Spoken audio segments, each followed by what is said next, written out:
Chapter 576. Li Mosen blushed and pulled her. It's nothing. Your brother is much better than me. Li Jianrui glanced at Li Jianqian, snorted, and said, My brother is not good. Daisu is an idiot, stupid, and dirty. Li Jianqian bowed his head to play the game and turned a deaf ear.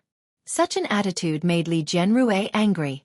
She puffed up her face, put her hands on her hips, and ran to Li Jianqian and shouted, Daisu is an idiot, Daisu is stupid, Daisu is dirty. Li Jianqian was killed in the game, shouted, and then rolled on the ground with his head in his hands. Li Jianrui was happy and laughed. Idiot! Idiot! Go away, I'm playing the game. Li Jianqian got up and continued to fight. It's all because of this group of teammates. They made me fall. Li Jianrui didn't really understand. She squatted down and watched him play. Seeing him shooting arrows, she blinked her doll-like big eyes and said, Brother, can you let me play? No, you go play with Mosen. Li Jianrui was angry, stood up, and stamped her feet. Stingy Daisu. Su Chenxi walked very quickly to the backyard.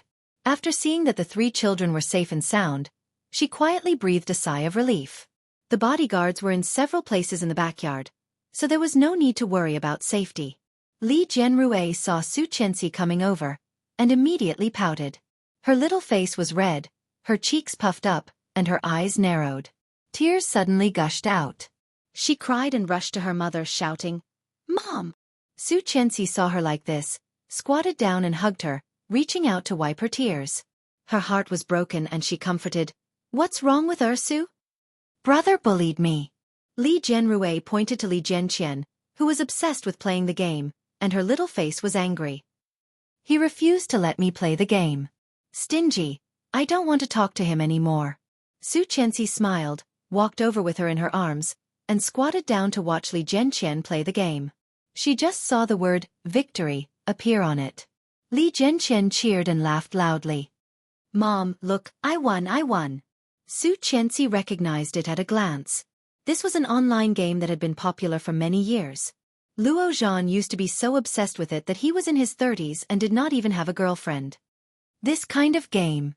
Who taught you to play? It's simply 666. She had played for a period of time before, but she was killed before she could cross over. After playing for 2 days, she felt bored. Uncle Luo Zhan taught me how to play. It's really fun. My sister also wants to play. Why don't you play with her? Su Chenxi coaxed. No way. My sister is so stupid. I don't want her. Li Jianqian spoke rudely. Li Jianrui pouted and cried loudly. Mom, Daisu always calls me stupid. The bodyguards on the side couldn't help but laugh when they saw this scene. This little girl, she had been scolded for being stupid for the whole day, but she didn't even cry once. Why was he crying so much in front of Su Chenxi? Su Chenxi didn't know. She wiped her tears and said, Why don't you play with Brother Mosen? Let brother play alone. If you don't play with him, you play with Brother Mosen. Let Brother Mosen ignore your brother. Chapter 577. Li Jianrui made a face at Li Jianqian. However, Li Jianqian ignored her. Li Jianrui felt even more wronged. She got out of Su Chenxi's arms and went to play with Li Mosen. Su Chenxi looked at them and smiled. Daisu was like his father, smart and precocious. Although Ursu loved to act coquettishly, she was also very sensible. Although not as good as Daisu, she was much smarter than many 3-year-old children. Looking at the time, it was already past 2 o'clock in the afternoon. Su Chenxi turned and walked out of the backyard. Returning to the room, she took a photo of the logo with her mobile phone and gave it to Luo Zhan. Looking for something, of course, she had to find Luo Zhan. Just when Su Chenxi took a picture of the other side of the necklace, she accidentally found that there was a small, extremely difficult to find small hidden button on the back of the necklace. Her nails gently buckled, and the spring on it opened. With a snap, a small lid was suddenly opened. There was a fine gray powder, flying with the lid opened. Su Chenxi frowned and poured the small powder on the notebook. However, what was unexpected was that as soon as the fine gray powder was poured on it, it seemed to be attracted by something and automatically gathered at a spot. Su Chenxi's pupils suddenly shrank, and she poured the rest of the powder down. The powder was immediately absorbed and could not be rubbed down. Looking at the shape, it seemed to be absorbed into some words or patterns. What is this? Su Qianxi opened the bottom of the necklace. Under the lid there were 2 letters. TL. Tang Qing. Su Qianxi's heartbeat suddenly became faster. The rest of the powder had already been poured out by her. The 2 letters TL seemed to be showing a beautiful smile to her. This logo was Tang Menjing's, and TL belonged to Tang Qing. She originally felt that Tang Qing must have something to do with Tang Menjing. It seemed that it was necessary to cooperate with TL once. She closed the notebook and took it. Su Qianxi put the necklace in her pocket. The gray powder looked like some kind of chemical. If she guessed correctly, it should be magnet powder. She sent it to the research institute, and it was really magnet powder. Su Qianxi bought some and sprinkled it on the notebook, and it quickly absorbed into a few big words. Tycoon, rich, baccarat. What does that mean? Both Monopoly and baccarat are common gambling methods in casinos. Could there be a connection between them? Wait, a casino? She subconsciously thought of the time when she was kidnapped by Bo Xiao 4 years ago. Wasn't that place a casino? Bo Xiao and Rong Anna were trading in Star City at that time, and this clue appeared on Tang Menjing's things. Now that TL was involved in this matter, all the clues seemed to have been put together. But what was missing? What was it? She frowned and couldn't help but think of the man who threw the necklace to her. That man didn't seem to want to harm her.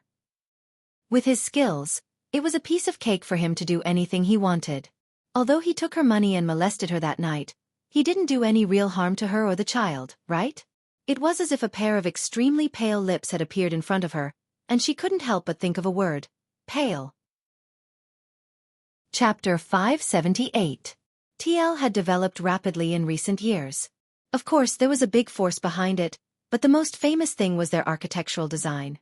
The news that LS had decided to cooperate with TL shocked half of Kingstown. Even Tang Qing felt very surprised. However, being surprised was just being surprised. How could he not do business that was delivered to his doorstep? However, what made Tang Qing even more shocked was that Su Qianxi actually talked to her in person. She asked Tang Qing to meet in Star City. In addition to Shuang Yu, Su Qianxi also brought Li Jinnan's most trusted bodyguard. Special Assistant Bai followed Su Qianxi, holding a stack of documents and standing quietly behind. Su Qianxi saw Tang Qing again and was still shocked by her face. Obviously, it was a face that had undergone plastic surgery. Although she had heavy makeup, it could not hide the stiffness of her face.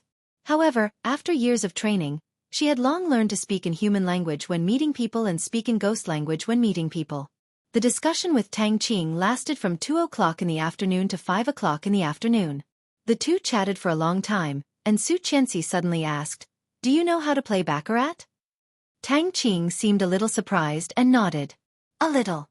I didn't expect President Su to meet me here. Do you want to play baccarat with me?" "Yes, I haven't played for a long time, and my hands are itchy." "You do." Tang Qing looked at her with a faint smile. Su Qianxi's eyes were sharp. Looking at her, she asked, "How do you know that I don't?" Tang Qing looked frank and said, "I have never heard of President Su going in and out of the casino. It is too unexpected." "Oh."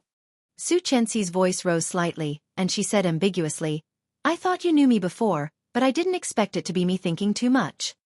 Tang Qing smiled. "I used to be just an employee of a small company.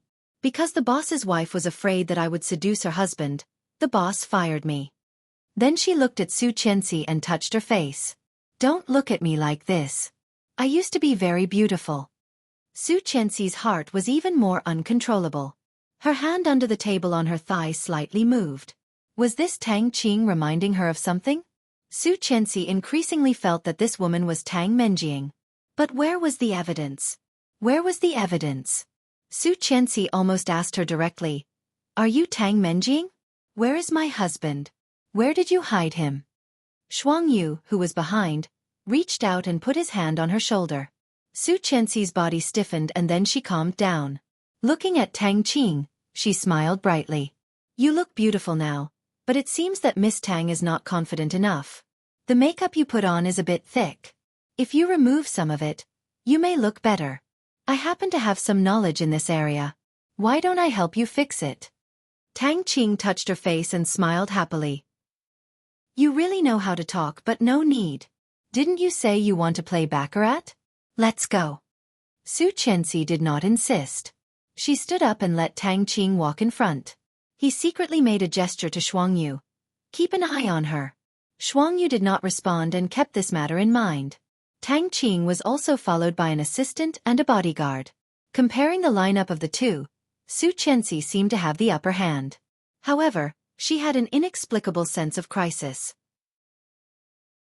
Chapter 579. Dealer. Without hesitation, Su Qianxi took the chips handed over by Special Assistant Bai and put them down. So big. Tang Qing raised an eyebrow. Her hot figure attracted many people's attention. Many people were stunned. In the first round, the dealer won. The second round, the third round, the seventh round the dealer won. Tang Qing shook her head, looked at Su Qianxi with some concern, and said with slight regret, "Why don't you bet on the dealer? Look at you losing like this. That's real money. What a pity. I can still afford to lose so little money." Su Qianxi did not feel unhappy after losing money, but smiled very brightly and asked, "How many chips do we have left?" 1 million. In such a short time, you lost 1 million. Sure enough, the Li Group is rich. Tang Qing looked envious. My small company can't afford to lose. Indeed, if TL was really as strong as it seemed on the surface, they really couldn't afford to lose. Su Qianxi looked at her, slightly raised an eyebrow and said indifferently, "The last round, all on the dealer." Special Assistant Bai felt nervous, but she still suppressed it all. "Miss Tang, you have won so much. Play with me?" Tang Qing heard the words, smiled and nodded. "Okay, 1 million it is." Tang Qing did win a lot just now, so she did not feel it was a big deal to bet 1 million. The dealer began to deal the cards, 1 idle, 2 dealers, 3 idle, and 4 dealers. The dealer had 9 points, and the dealer had 7 points.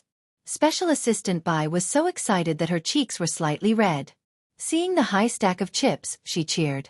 Tang Qing's face changed slightly, and Su Qianxi raised an eyebrow and smiled. "Your luck is good.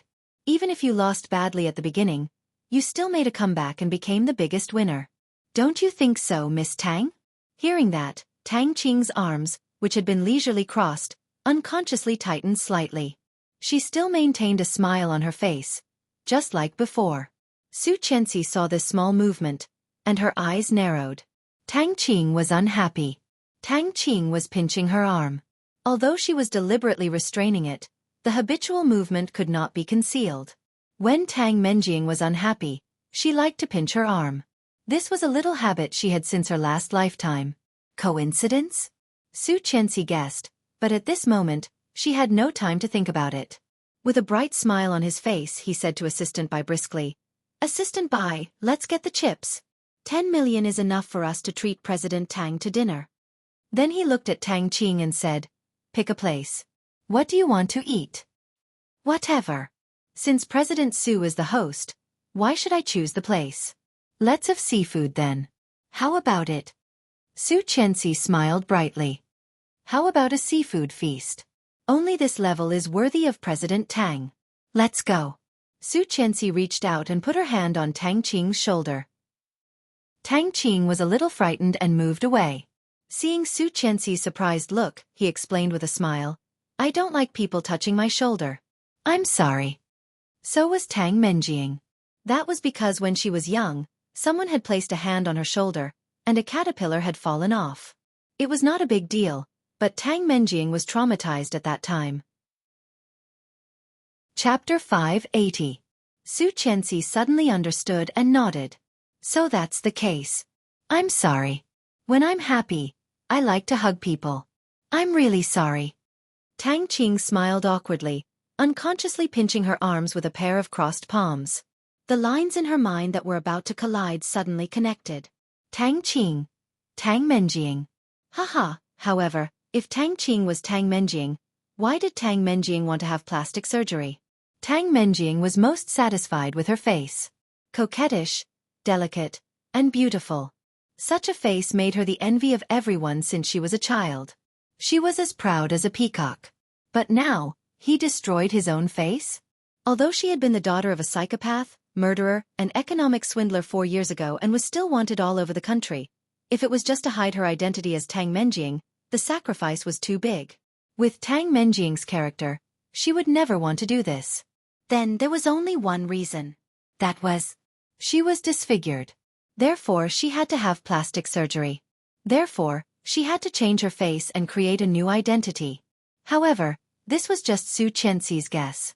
Whether she was Tang Menjing or not, it was enough to feed her a meal of seafood. No matter how a person's face and identity changed, their personality, habits, and physique could never change, right? Out of Star City, Tang Qing subconsciously wanted to return to her car. At the moment when Su Qianxi was about to get in the car, she suddenly thought of something and said, "Wait, President Tang, we just did not talk about the liquidated damages. I think it is necessary to talk about it again. This is an RV. Why don't you come to my side?" Such a sudden invitation not only slightly surprised Tang Qing, but also the bodyguard behind Tang Qing felt something was wrong and looked at her with some vigilance. Su Qianxi seemed to shrug helplessly and smiled. "Come together. My RV is very big. I usually use it to take care of the children. Let's go together?" Tang Qing exchanged a look with the bodyguard, and Su Qianxi said helplessly, "Come here. Are you afraid that I will eat you?" Tang Qing hesitated for a moment before slowly walking up and getting into Su Qianxi's RV with the bodyguard. The assistant got into Tang Qing's car and followed Su Qianxi's RV. This RV was very large and spacious, with the driver's seat and the front passenger seat in the front. In the back, there was a circle of folding chairs and a large red leather sofa, wide enough for an adult to lie down. After Tang Qing sat down, Su Qianxi really talked to her about the liquidated damages and the scope. Shuang Yu and Tang Qing's bodyguard sat together and said. After Su Qianxi said that, she suddenly exclaimed and said, "Why is your hair messy? This is not good." With that, she took out a black hair clip from her bag and said, "A girl should always be beautiful. Come, let me help you put it on." Tang Qing wanted to refuse, but Su Qianxi had put one hand on the sofa and the other on top of her head. Su Qianxi. And Tang. And she. Tang soon. Qiu Qing Su, she. She said. Soon, Su Qianxi, she. She and she. Chapter 581. It's okay. He is too nervous. Tang Qing also smiled, and the car stopped. "We are here. Let's get out." "Well, guest first." Su Qianxi reached out. Tang Qing got out of the car with the bodyguard. Shuang Yu turned to look at Su Qianxi. Su Qianxi smiled at her, and Shuang Yu also smiled. Success. Su Qianxi got up and got out of the car. She took Tang Qing's arm and walked inside. The bodyguard frowned. Tang Qing was a little embarrassed and wanted to push Su Qianxi away. However, Su Qianxi did not seem to notice her resistance and asked the waiter to arrange a private room for them. Because there were few people, this private room was not big, so there was no bathroom in the private room. After looking around, Tang Qing felt relaxed and said, "I am going to the bathroom." Su Qianxi nodded. "Go ahead." The male bodyguard naturally followed. Su Qianxi said, "You are going to the bathroom with me?" Tang Qing smiled, but the bodyguard did not stop. After Tang Qing left, Shuang Yu also went out, standing at the door and watching them go away. The smile on Su Qianxi's face disappeared. She took out her cell phone from her bag and opened the locator app. Tang Qing's position was on it. Taking out a black earplug the size of a little finger, Su Qianxi stuffed it into her ear and covered her ears with her hair. That woman is getting more and more insidious. I haven't seen her for a few years, and she has learned how to be as cunning as Li Xiqing. It was Tang Qing's voice. Shoo! The bodyguard's voice was followed by silence. Fortunately, it is just an ordinary hair clip. You think too highly of her. This bitch is so stupid that she wouldn't think of doing anything to the hair clip. However, I guess she has already started to suspect me. She knows I can't eat seafood. How can I avoid it now? To be honest, there are many people who are allergic to seafood. How can she think that you are Tang Menjing? No, she is not that stupid. She has been staring at my hand. I think she should have found something. And what she just said, did you not hear it? Even if I fail miserably at the beginning, I'll still be the biggest winner after staking everything on the last throw. This is obviously a test and a provocation. Don't think too much. You're the biggest winner now. Even Li Xiqing can't beat you. You've beaten him like a dog these years. Who does she think she is? Hearing this, a sharp pain shot up from her chest all the way to her eyes. You are the biggest winner now. Even Li Xiqing can't beat you. I've been abused like a dog by you for the past few years. These words kept replaying in her mind. She felt a lump in her throat, and her vision was blurred. It's true, it's true. Li Xiqing was still alive. He was still alive.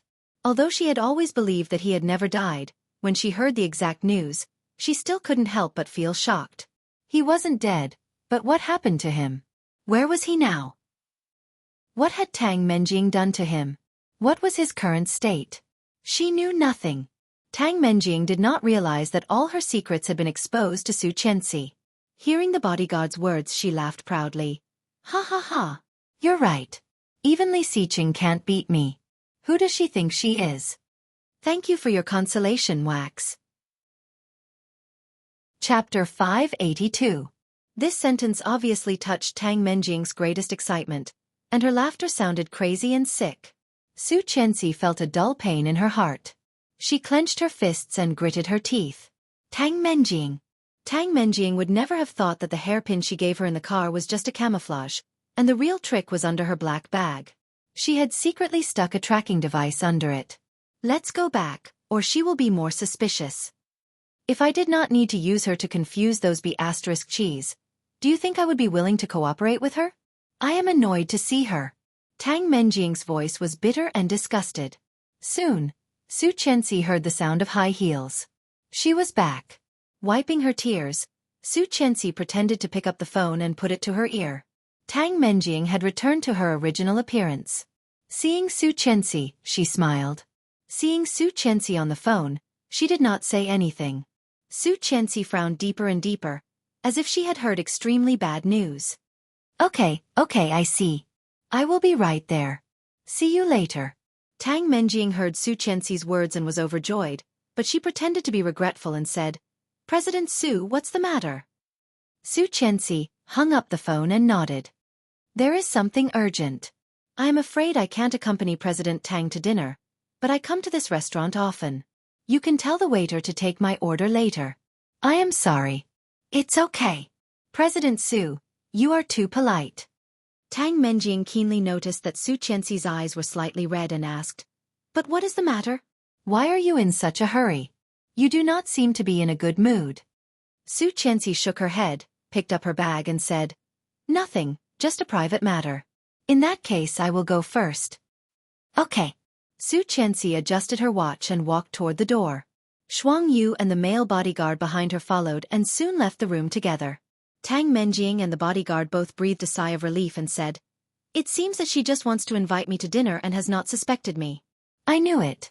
How could this woman think so much with her brain? If she is Li Xiqing's brother, maybe it is a little more possible. No matter what, it's good that we haven't been exposed. We still need this layer of identity to cover up. Let's go. Let's go home and play with the puppy. Tang Menjing's voice was full of pride. When she said the word, puppy, she even laughed in a sick way. Su Qianxi resisted the urge to turn around and slap her, forcing herself to go back to the car. Yang was driving, and she was not in a hurry to go home. Instead, she called Luo Zhan. Hack my phone. Her request was simple and clear. Before Luo Zhan could speak, the phone was hung up. Luo Zhan was dumbfounded, but he quickly invaded it. At a glance, he saw a point of light moving quickly, and the surrounding lines of the buildings were very clear. The screen quickly switched to WeChat. Then, Luo Zhan received a message from Su Qianxi. This is Tang Menjing. Li Xiqing is still alive. She locked him up. Luo Zhan's heart went cold when he saw this, and he didn't dare be careless in the slightest. Hearing the conversation between Tang Menjing and the bodyguard, Su Qianxi could not help trembling. Puppy, the puppy she was talking about. Could it be Li Xiqing? Death. Chapter 583. How could it be? How could it be? Li Xiqing was such a proud person. How could he be treated as such a creature? This was more painful than killing him. Su Qianxi sat on the sofa, covering her mouth. She couldn't help crying, and her vision was blurred. No, impossible. If this was the case, how could he accept it? How could he accept it? She knew him. She knew him too well. But at the same time, Tang Menjing, who was his childhood friend, also knew Li Xiqing very well. She knew what kind of method could make him suffer the most painful. Just imagining it, Su Qianxi felt that she could not bear it.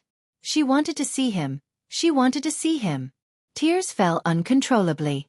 Su Qianxi felt like there was a big hand holding her heart tightly, making it hard for her to breathe.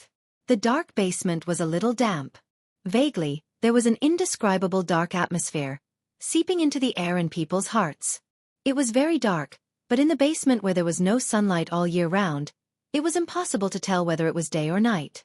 She couldn't even see her fingers, and it was as dark as ink. In the darkness, there was a panting sound like a beast, rapid, crazy and painful. Sharp high-heeled shoes tapped the ground, quickly forming a brisk rhythm, and she walked in.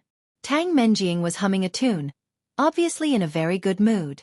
Jing saw the gatekeeper, saw her coming and automatically took out the key, opening an iron door, and then a wooden door. After that, she opened a door with an iron railing, and Tang Menjing was able to enter.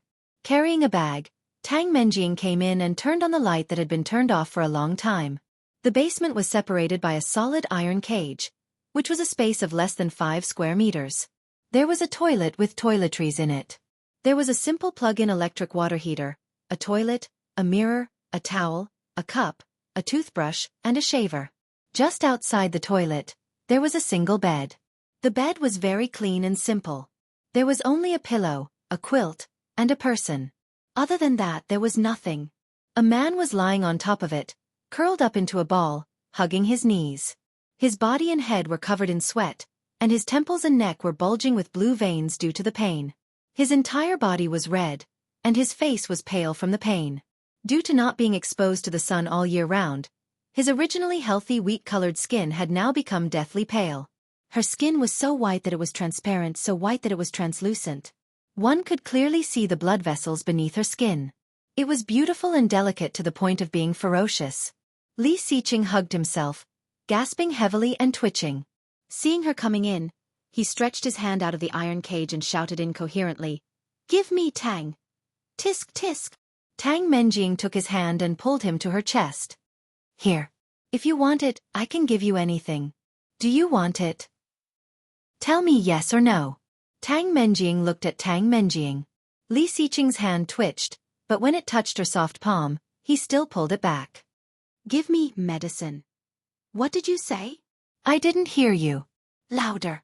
Tang Menjing deliberately smiled and turned to Jing Saw. "Open the door. I will go in and serve him." Chapter 584. Tang Menjing went in through the open door and threw her bag on the ground. As soon as she entered the door, she rushed at Li Xiqing, lying on top of him and said, "Do you want it? What do you want? Tell me, do you want me?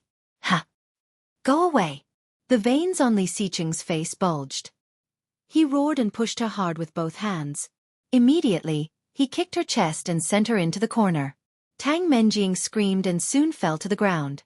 The bodyguard who accompanied her was shocked and immediately came up to help Tang Menjing up. However, at the same time he was furious.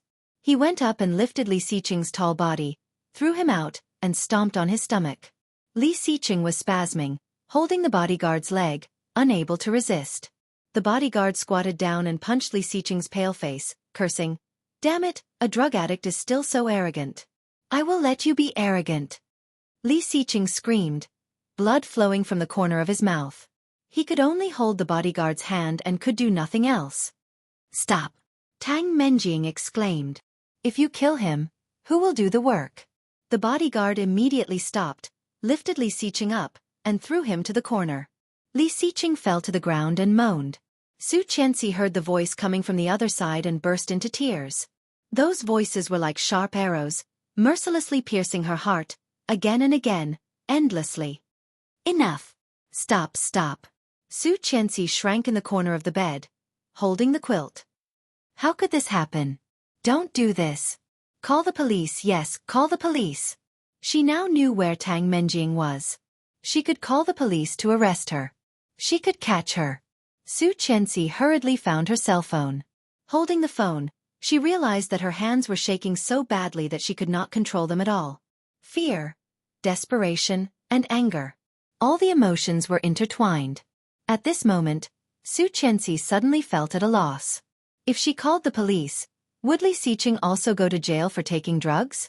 How could someone like Li Xiqing accept going to jail? That was even worse than killing him. But if he didn't call the police, didn't look for them, and let them abuse him? What to do? Su Chenxi's mind was blank. Staring at 110, her fingers trembling, she did not press it in the end. Li Xiqing's face and body were stained with blood, and he looked miserable. Tang Menjing looked at him, sneered, and reached out to Jing Saw. Medicine. Jing Saw took out a small transparent bag from her pocket. There was a white crystal-like object in it. Tang Menjing glanced at it and said to the bodyguard, "Hold him down. I want to ask him to take his medicine." With a cruel smile, the bodyguard went forward, pressed Li Xiqing down, and opened his mouth with one hand. Tang Menjing opened the sealed bag and poured the liquid into his mouth. Chapter 585. Tang Menjing laughed triumphantly, her voice cruel and morbid. She said, "Li Xiqing, do you know what you look like now?" Li Xiqing did not care what she said at all, holding the transparent bag and pouring it into his mouth, eagerly swallowing, eager for more. After pouring everything in, he leaned against the wall with his eyes squinted, trembling with pleasure and comfort. Seeing Li Xiqing like this, Tang Menjing laughed even louder. Standing up, she looked down at him and said, "Now, you are like a dog, a dead dog that anyone can step on. Do you know who I went to see today? Your President Su is amazing. She's a woman with 2 children, managing such a big company, and managing it so well. She hasn't been with a man for so many years. She's so great." Li Xiqing still did not open his eyes when he heard the words and sneered. Tang Menjing smiled, took out her cell phone, and clicked on a photo. In the photo, Su Chenxi was wearing a light green dress, looking clean and fresh. Standing with Shuang Yu, she looked even more ladylike and noble. Li Xiqing saw this photo and did not react at all. "Hey, what's wrong now? You don't even want to look at your wife? That's okay. What about this one?" In the other photo, there were 2 little dolls, looking smart, especially the little girl, wearing a pink princess dress. Her facial features looked similar to Su Chenxi's. Puffing her cheeks, she was angrily talking to the little boy next to her, looking very cute. It was his daughter. His daughter. His and Su Chenxi's daughter was so beautiful. Li Xiqing's eyes softened slightly, but he quickly looked away. "Is it useful? You keep me here now. What's the difference between me and being dead?" No, there is still a difference. Our company still depends on you, Li Xiqing." Tang Menjing smiled and took out a stack of documents. "TL, Tang Group and Li Group. Have you forgotten our surnames? Come, deal with these things so that you can take the medicine tomorrow." Tang Menjing threw all the documents on him. When she was about to leave, she suddenly remembered something and said, "Oh, by the way, I signed a contract with Su Chenxi today. The TL Group under your name and the LS Group under your name have officially cooperated. Are you very happy?" "Ha! Jing Saw, bring me the computer." Jing Saw didn't say anything. She took the computer and put it on the ground. "Don't turn off the lights. Bring it to me when he's done. Oh, and remember to put the computer away." "Yes, Miss Tang." Tang Menjing glanced at him coldly, picked up the bag on the ground, and left with the bodyguard. Jing Saw stayed inside, watched them leave, and locked the door from the inside. "Mr. Li, be good. Don't make it difficult for me." Jing Saw's voice was not low, and Tang Menjing could hear it clearly. He smiled coldly and said to the bodyguard behind him, "Tell the finance department to increase Jing Saw's salary by 1/3. "Yes." Hearing Tang Menjing's footsteps going away, Li Xiqing scratched his throat and looked like he was about to throw up. "What did you make this time?" "It tastes awful." Although he was disgusted, his voice was very low. Chapter 586. Li Xiqing looked like he was in pain, and his voice was very low. "Improve the taste next time." Jing Saw. Li Xiqing flipped through the stack of documents brought by Tang Menjing and read them line by line. Soon, his eyes fell on a document. LS architectural design requirements and needs. When Li Xiqing saw the words on it, his eyes suddenly lit up. Jing Saw had been with him here for more than 3 years. How could this little change in Li Xiqing be hidden from her eyes? What's wrong? Jing Saw leaned over and glanced at the document. Li Xiqing's lips curled up slightly. It was very light, but it clearly showed his good mood. There was a faint pain in the corner of his mouth. Li Xiqing reached out and wiped the blood off.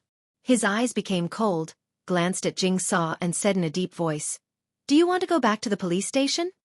"Of course." Jing Saw rolled her eyes at him. "Don't you want to go back to see your wife and children? These days, I may have to go out a little longer. You have to keep an eye on me." "What are you going to do?" Jing Saw was anxious, and her voice was very low. "Do you know that you have been going out these days? It scared me. As I said before, we can go out in half a year at most." Li Xiqing's voice was very low, and he did not look up from the document. He slowly turned a page. "When was that?" "Half a month ago." "That is 5.5 months, but now with my wife's help, we can all go out in 2 months at most." 2 months. Maybe they could make it home in time for the 2 little guys' birthdays. Thinking of this, Li Xiqing's eyes were slightly soft. Jing Saw's eyes lit up, overjoyed. Looking at Li Xiqing, she rubbed her hands excitedly. "Really?" But soon her face changed, and she asked seriously, "You went to your wife for help?" "Yes." "How can you do this? Didn't we agree?" "Not exposed." Li Xiqing interrupted her, looking at her with a pair of cold eyes, with an inexplicable meaning. "Since I promised you, I will keep my promise, but the rest of the time is up to you." Jing Saw looked at him, a little surprised. "Really?" Li Xiqing ignored her and looked at the document again. He said coldly, "Guard the door." "Humph." Jing Saw glared at him but quickly went to the door. What a joke. If others found out about their little secret, it would be terrible.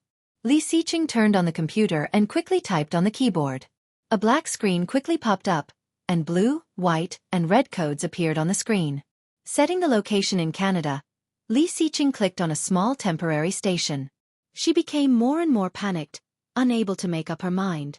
Hearing the words coming from the other end, Su Qianxi leaned against the headboard, feeling lost. Holding the phone, she stared at the 3 numbers, her fingers trembling, and finally deleted it. She opened the address book and called Li Jinnan. Li Jinnan quickly answered the call. From the sound of his voice, he sounded very awake. "Sister-in-law." Hearing his voice, Su Qianxi immediately felt that she had found her backbone and couldn't help but burst into tears. "Brother-in-law." Chapter 587. I found him, he is still alive, still alive." Su Qianxi's voice was hurried and choked. "He is at Tang Menjing's place. He is locked up." She was already sobbing. "Brother-in-law, let's go save him. He must be in great pain." Such a proud man had been locked up in a place for more than 3 years, almost 4 years. Li Xiqing must be in great pain. And he was also taking drugs. Tang Menjing actually forced him to take drugs. Su Qianxi felt that she was about to collapse. What to do, what to do? She did not want to see Li Xiqing like this. What would Li Xiqing look like now? Stooped? Dispirited? Pale? Thin? How could he stand it? She had to save him. She had to save him. Li Jinnan's heart skipped a beat, and a pair of cold eyes flashed with disbelief. His first reaction was to ask, "Where are you?" "I am at home." "Where is my second brother?" Su Qianxi was already incoherent. Li Jinnan composed himself and said, "Don't worry, I will go to the old house. Wait for me." Li Jinnan hung up the phone, took the car key, and went out the door. Su Qianxi's phone was hung up, but her heart was even emptier. Picking up the phone, Su Qianxi was also listening to the rustling sound in her ears. No, Tang Menjing was not with Li Xiqing. Su Qianxi was disappointed, but at the same time, she felt lucky. Suddenly, the phone vibrated. It was a message. Su Qianxi unlocked the phone and opened it. The words on it were frowny face L. There is a secret breach of contract loophole in the TL contract. Do not leak it when signing the contract. Su Qianxi looked at the message and was slightly dazed. How did he know about her cooperation with TL? He seemed to know her and the Li family very well, and his vision for the market was also very unique. What was even more amazing was that his vision was almost the same as Li Xiqing's. Who exactly was this fellow? Su Qianxi stared at it for a long while and replied, "Who are you?" Not surprisingly, there was no reply. Like a stone thrown into the sea, not even the slightest ripple appeared. Holding the phone for a long time, she wanted to put it down and received another reply. "I will not harm you." Yes, he wouldn't harm her. But who could it be? It had always been this grayish-white avatar. The community, blogs, and information were all blank. Registration age, identity address, everything was fake. Who was it? Who was it? Endless possibilities flashed through her mind. L should be the first letter of the alphabet. Among all the people she knew, Luo Zhan, Lu Yihan, Li Jinnan, Li Beixing, Yu Lili, Lu Anan, and Lin Wanting could all be L. Luo Zhan, Lin Wanting, and Lu Anan could be ruled out. If Li Jinnan or Li Beixing had any ideas, they could have told them in person. Lu Yihan? Su Qianxi straightened up and opened the chat window with him on her cell phone. There was a hip-hop monkey with 2 rows of big white teeth smiling. Lu Yihan majored in IT. When he was in high school, he was already the prince of hackers. It should not be a problem for him to change his address. In addition, for so many years, he had been treating her well. Could it be? Chapter 588. Over the years, Lu Yihan had only dabbled in the IT field. Although the development was very fast, with Lu Yihan's cleverness, it was not impossible for him to develop in real estate. Could it be that he had actually dabbled in it secretly, but because of her, because of the Li family, he chose to help her silently instead of telling her directly? The more Su Qianxi thought about it, the more she felt it was possible. However, the more likely it was, the more upset she felt. For so many years, she knew better than anyone else how Lu Yihan had treated her. Even the people around her had begun to persuade her to make do with Lu Yihan, and there was no need to wait for a dead man to come back. Although Lu Yihan did not say anything, Su Qianxi knew that he was willing, very willing. However, how could she? The better he was to her, the more flustered she felt. She had to avoid him. Otherwise, when Li Xiqing came back, what would he think? But this L. If it was really Lu Yihan, then she would not be able to pay him back. Just when Su Qianxi was upset, there was a knock on the door. Su Qianxi got out of bed and opened the door. It was Li Jinnan. Li Jinnan was a bit travel-worn, wearing simple home clothes. When he saw her, he looked slightly relaxed and asked, "What's the matter?" "Let's talk in the living room." Su Qianxi gently pushed him and closed the door. Although Li Jinnan was Li Xiqing's younger brother, the uncle of the child and her, they were still alone. In the middle of the night, she had to avoid arousing suspicion. Li Jinnan also understood and nodded. Looking down, he found that Su Qianxi was barefoot and said, "Sister-in-law." "What?" Su Qianxi turned her head. "Shoes." "No need. If my second brother sees it, he will be distressed." Su Qianxi heard that and walked to the living room. Her voice was slightly choked as if she was mocking. "He will not see it." Li Jinnan looked at her and did not speak. But in the depths of his eyes, there was the deepest pity hidden. Not only his second brother, but other people would also feel distressed if they saw it. But she would never know. She would never know. Su Qianxi went to the sofa and sat down, holding the phone in her hand, slightly trembling. She opened the GPS app and played the contents of the eavesdropping. She removed the earplugs and handed them to Li Jinnan. Her big almond-shaped eyes were filled with helplessness and fear. Li Jinnan took it and pressed her down calmly. He comforted her in a low voice. "Don't panic. Calm down." She nodded and sat down. He sat down on the sofa in front of her and put the earplugs in his ears. The man's heavy breathing and painful howls, and the woman's sick and crazy laughter, made Li Jinnan's eyes turn cold. She covered her mouth and curled her legs. Her mind was filled with what Li Xiqing might do at this moment. The tall and straight figure in her memory overlapped with the Junko addiction in her memory. She couldn't imagine it. After Li Jinnan finished listening, it was already half an hour later. Seeing him take off the earplugs, Su Qianxi couldn't wait. She put her hands on the coffee table and looked at him. He is suffering. Tang Menjing is abusing him. Uncle, let's go find him and save him, okay? Li Jinnan looked at her and was silent for a moment. He asked, in addition to this, what other evidence do you have? Did everyone chop their hands today? Chapter 589. Su Qianxi was dazed and looked at him incredulously. Her voice was slightly hoarse. Isn't this evidence enough? She is calling his name. She is calling Li Xiqing. That person is him, Li Xiqing. But, how can you be sure that the woman inside is Tang Menjing? Li Jinnan looked at her, put the phone on the table, put his hands on his legs, and looked at her. From beginning to end, there is no word about Tang Menjing. Tang Qing now has nothing to do with the Tang family, and there is no connection with the Li family. What about the motive? If you take this to report to the police, what if she denies it and even accuses you? What are you going to do then? Su Qianxi paused and was speechless for a while. Despair rushed at her like a tide, beating her to the point where she couldn't fight back at all. What to do, what to do? Su Qianxi's mind at the moment was blank. How did you start to suspect Tang Qing? This woman looked normal, and her style and appearance were very different from Tang Menjing. Even he did not doubt her identity. How did Su Qianxi know? Su Qianxi told him about the mysterious man.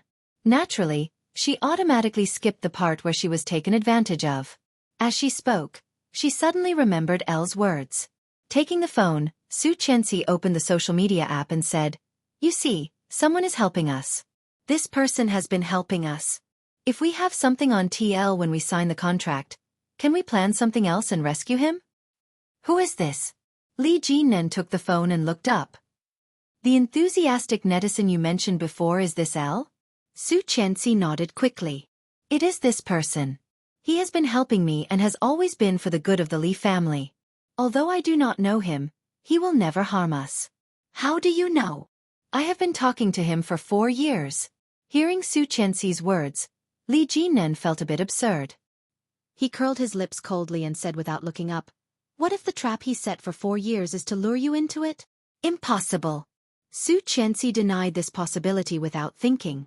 He will not. Li Jinnan paused for a moment and looked up at her. Why? Why? Because that person was probably Lu Yihan. Anyone in the world could hurt her, but not Lu Yihan. Absolutely not. But facing Li Jinnan's gaze, she could not say that it was likely to be Lu Yihan. He shook his head slowly and said, "There is no why. This is my trust in him." Seeing Li Jinnan's suspicious look, she added, "You have to know that a woman's intuition has always been very accurate." As he spoke, Li Jinnan had already scrolled to the top of the chat log. Su Qianxi had used her phone for a long time, so she kept a lot of records. The more Li Jinnan looked at the man, the more he found his tone familiar. His eyes darkened slightly. He opened Elle's account and copied it to himself. Then, he deleted the record and tossed the phone back.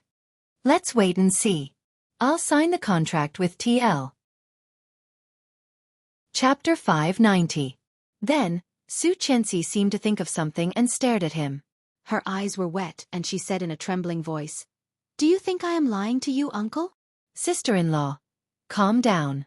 Li Jinnan did not panic at all in the face of her questioning. Just after Su Qianxi finished the story, he already had a guess in his mind. However, this guess was just a guess, and Li Jinnan needed to verify it. At this moment, facing Su Qianxi's attitude, Li Jinnan looked as usual and whispered to her, "I believe in my brother. Sister-in-law, now there is a most direct way, that is to expose the true face of Tang Qing." Su Qianxi sat down, holding her head, and found it difficult to accept. She knew where he was, and she knew that he was suffering. But why couldn't she find him back? Why couldn't they do anything about it? Tang Menjing has been pretending to be Tang Qing for so long. It is not easy to reveal her true identity to the world. Li Jinnan looked at her, and his eyes were even more bottomless. Faintly, there was a shadow of Li Xiqing in them. He was very calm and said, "My brother has been trapped for so long. It's not easy to break through there and save him all at once. If we call the police, not to mention whether my brother can accept being in jail, maybe when the police just arrive at the door, they will transfer him. What should we do? What should we do?" Su Qianxi completely lost her mind at this moment. Hearing this, she yelled at Li Jinnan, Are you just going to sit back and do nothing? I have been looking for him for so many years. Do you want me to give up like this? Soon there was the sound of the door opening, and the light was turned on. Su Qianxi wiped her tears, leaned on the sofa, and did not move. Qin Shuhua and Li Xiao both came out, wearing pajamas. Seeing them like this, the couple looked at each other. Qin Shuhua's face was worried, while Li Xiao's face was as calm as water, looking at this side. Li Jinnan did not seem to notice that they were behind. Looking at Su Qianxi, he said calmly, "Leave this matter to me, sister-in-law. I will give you a reply as soon as possible." "What is it?" The old man walked over with his walking stick.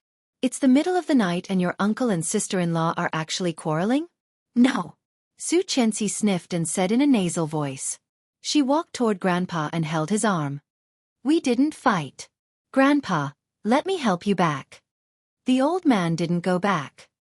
He looked at Li Jinnan and said, "Jinnan, did you make your sister-in-law angry?" Li Jinnan stood up, wearing simple casual home clothes. He looked at Su Qianxi and said, "No, I just have something to discuss with my sister-in-law. Now that it's all settled, I'll go back." Ouch! Qin Shuhua's heart ached for him. She grabbed him and said, "It's so late. You should sleep at home. Your room has always been tidy. It's not a big deal." "No, I still have something to deal with. Mom, go to bed early."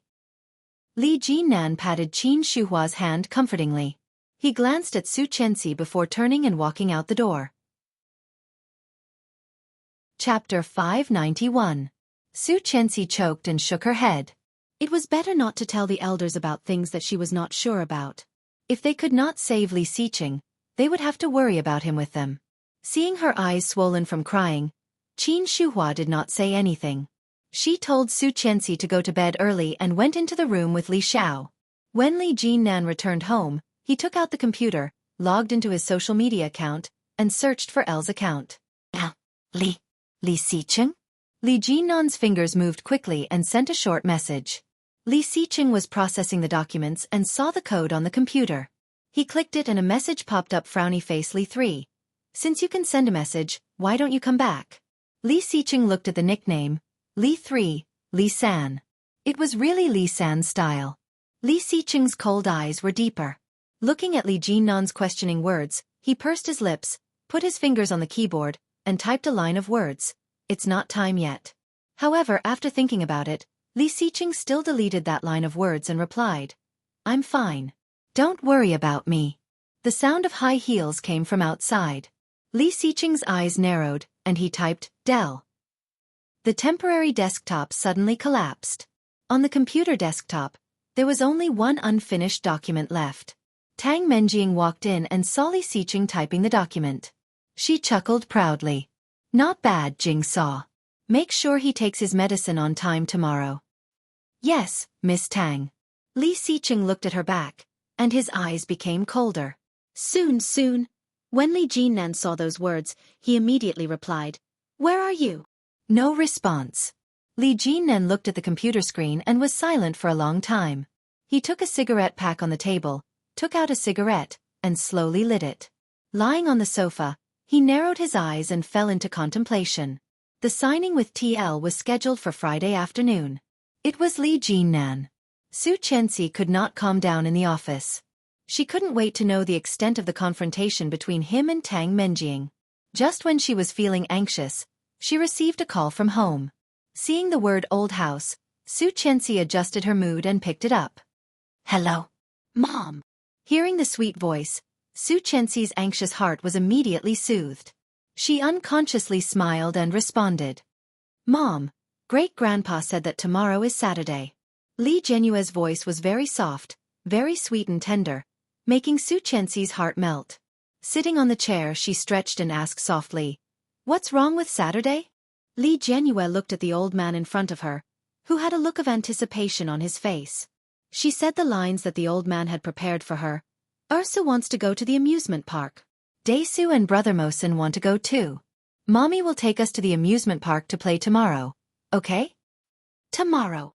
Su Qianxi seemed to think about it. "Does Ursu want to go herself?"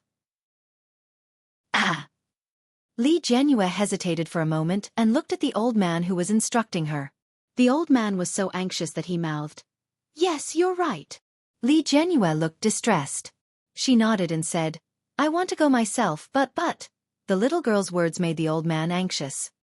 He covered his face with his dry hands and couldn't bear to look at it. Death. Chapter 592. Seeing her great-grandfather like this, Ursu was amused and said with a smile, "But Daesu wants to go more than I do, but he is too embarrassed to call you, so he asked me to call him." "Is Ursu very obedient?" Su Chenxi heard that there was something wrong with Ursu's voice, but she did not think much and chuckled. "You only know how to trick your brother. It must be you who wants to go, little girl." Li Jianyue smiled and said, "I did not. I am a little princess, not a little girl. So are we going tomorrow or not?" "Well, let's go. I haven't taken you out for a long time." "Oh yeah," Li Jianyue cheered. "Then let's go to the amusement park tomorrow. I will tell my brother." "Bye, Mom." "Bye." Su Chenxi's smile became wider and wider, and her mood suddenly became a lot better. Hanging up the phone, she looked at the phone screen and found that there was another missed call. A long-lost name, Rong Haiyue. Su Chenxi looked at this name, picked up the phone, and called Rong Haiyue back. The other side quickly picked up, and Rong Haiyue's voice sounded a bit surprised. "Su Chenxi?" "Yes," Su Chenxi responded. "What's the matter?" "I have arrived in Kingstown with your mother.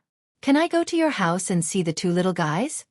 Rong Haiyue's voice was cautious and tentative, as if he was afraid of offending her. In the past few years, Rong Haiyue had always talked to her like this. Without the magnanimity of a savior or the dignity of a father, he always carefully wanted to please her and get close to her. Su Chenxi knew that he wanted her forgiveness. Hearing this, Su Chenxi pursed her lips, feeling a little guilty and distressed. You don't have to do this. You don't have to do this." However, before she said it, Rong Haiyue said, "I bought toys for the children. Ursu should like dolls at her age, right? And Daesu, I don't know what he likes, so I bought some storybooks. If it is not convenient to go home, I will go to your company and send the things to you. You can pick them up, okay? Go home." Su Chenxi felt sad and inexplicably sour. "The children are at home. She can go there directly. I am still busy and will go back later." Rong Haiyue was overjoyed. "That's great, After saying that, she seemed to realize that her reaction might be a little too loud, and her voice became a little softer. She said, "Then you go ahead with your work, I'll go over there, you, come back early." "Yes." "Then, goodbye? See you later." When Rong Haiyue heard this, he suddenly felt that the world was bright. He could hear the excitement in his voice. "Well, see you later." She hung up the phone and leaned against the chair, exhausted. This way of getting along was so tiring. Su Chenxi still could not calm down to deal with business, so she simply piled everything together and took it home. When he got home, Rong Haiyue and Rong Xian were already at home. They were playing with new toys with the children in the living room. Seeing Su Chenxi coming in, Li Jianyue was the most excited. Holding the big Barbie doll that Rong Haiyue bought for her, she ran to her and shouted, "Mom, look, Rong Haiyue bought me a doll. It's so beautiful." Su Chenxi squatted down and picked her up with a smile. She tapped her nose and said, "What, Rong Haiyue, call him Grandpa." Death. Chapter 593. Call him Grandpa. The 3 words scared Rong Haiyue so much that the one-piece figurine that he gave to Li Jianxian fell to the ground. Rong Xian also looked at Su Chenxi with disbelief on her face. Li Jianxian saw it and immediately got off the sofa, picked up Zorro, and patted the dust. He was about to say something, but after seeing the subtle expressions between the adults, he swallowed his words. Seeming to have noticed their gazes, Su Chenxi also looked in their direction.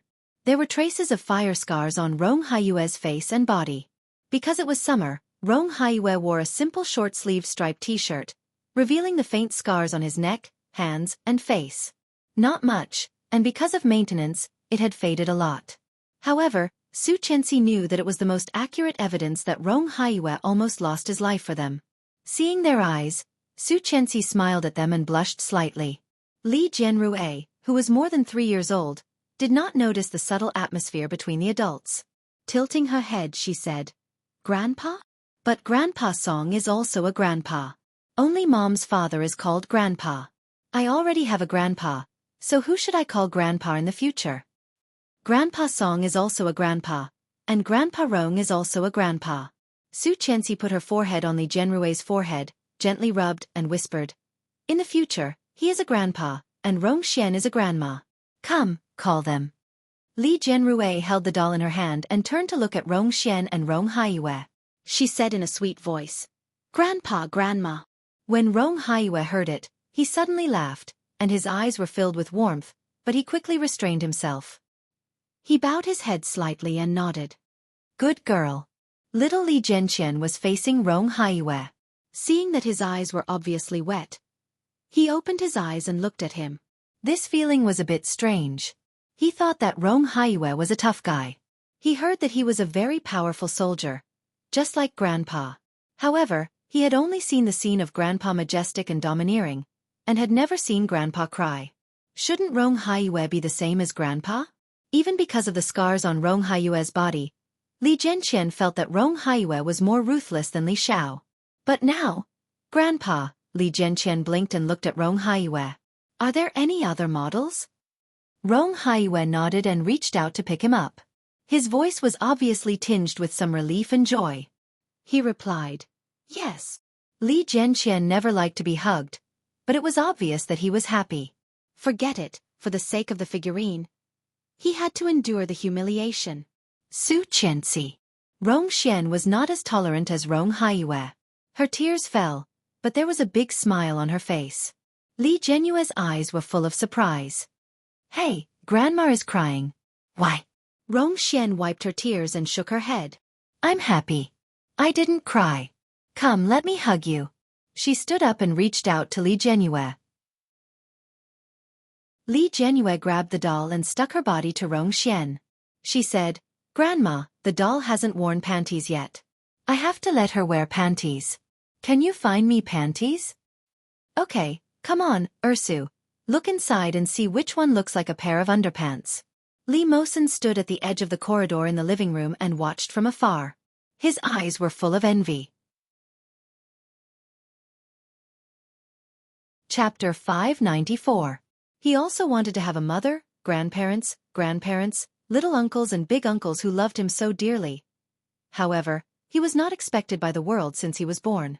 His biological mother, just before he was 1 month old, wanted to throw him to death. This incident was spread as a joke in the orphanage, and he was laughed at by all the children. He was a monster, because he looked like a foreigner, so his biological mother wanted to throw him to death. Thinking of this, little Mosen had an inferiority complex in his heart, and the uncontrollable sadness made him at a loss. Biting his lip, Li Mosen looked over there, let go of the hand on the wall and turned around. "Mosen!" Su Qianxi's voice. Li Mosen was about to leave, and looked over with some surprise.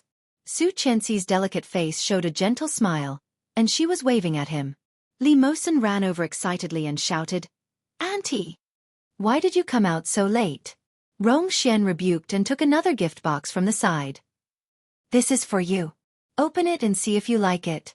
Li Mosen felt even more surprised and looked at Rong Xian incredulously. His little heart was pounding. "Really, this is for me?" Rong Xian nodded with a smile and reached out to rub his little head. "You've grown so big. How old are you?" Li Mosen looked at her, and there was a ruddy luster on his snow-white and smooth face. He said, 4.5 years old. Li Mosen was a little nervous, but more than that, there was a kind of emotion that he still couldn't understand. His heart was slightly sour, the tip of his nose was slightly astringent, and his eyes were a little hot, but Li Mosen's heart was happy. Very happy, very happy. "I'm just a little older than them." Su Qianxi pulled Li Mosen over and held him at her feet. She whispered, "Thank Grandma." Li Mosen held the box and looked up at Su Qianxi. The woman on top of his head was really smiling at him. So gentle, just like his mother's smile in his dream. Li Mosen felt like crying, but at this time if he cried out, it would be too shameful. Holding back his tears, Li Mosen asked in a choked voice, "Should I call her Grandma too?" "But, hey, Brother Mosen is crying." Li Jianyue held the doll in her arms. Her round eyes widened as if she had discovered a new continent. Is Brother Mosen crying? Li Mosen immediately pulled a long face and said, I didn't. But I clearly heard you cry. Are you crying because you don't want to call me grandma? Humph, too bad. I didn't.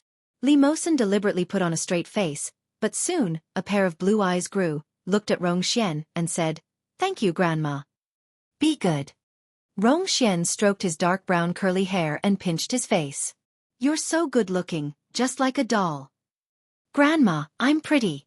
Li Jianyue was unhappy. She rubbed herself in Rongxian's arms, pouted, and said coquettishly, I'm prettier than Brother Mosen. The teachers in the kindergarten all say that I'm the prettiest little princess. Right, brother? Li Jianqian was playing with Luffy's hand and didn't hear what his sister was saying. Li Jianyue kicked his hand unhappily and asked, Do I look good? Yes.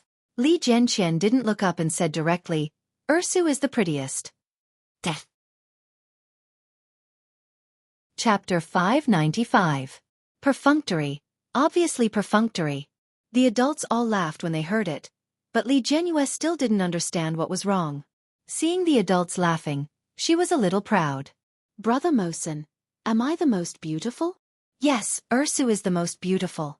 Li Mosen looked serious, and a pair of blue eyes looked at Li Jianyue's pink little face, shining with a strange brilliance. Li Jianyue was even happier, proudly raised her chin and snorted, and then looked at the box in Li Mosen's hand with her eyes shining. Don't you want to see what Grandma gave you? Li Mosen looked at her expectant eyes and pretended to be serious with a straight face. He couldn't help but smile, put the gift box on the table, and untied the ribbon.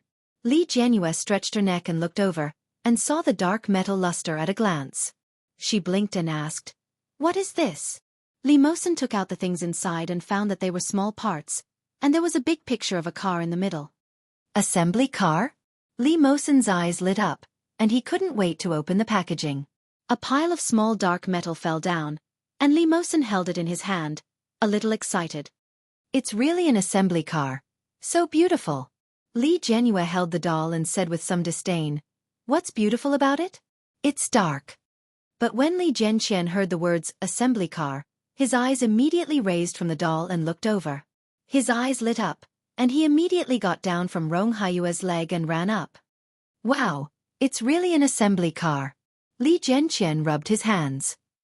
Mosen, let's do it together. I can do it too. Okay. Li Mosen carefully put the parts back, and his face couldn't hide the joy. Li Jianyue was a little unhappy, and she pouted and struggled to get down from Rongxian. She leaned over and said, I want to do it too. Go away, you only know how to make trouble. Li Jianqian unceremoniously threw her a contemptuous look. Li Jianyue's little face puffed up, and she took Li Mosen's hand. Brother Mosen, I want to play too. Li Mosen smiled and held her palm with his little hand. He said, Okay, let's do it together. Brother Mosen is the best. Li Jianyue smiled and snorted at Li Jianqian. She forced her way between the two of them. Seeing this, Su Chenxi couldn't help but laugh. She helped them pick up the parts and said, Let's go inside and play.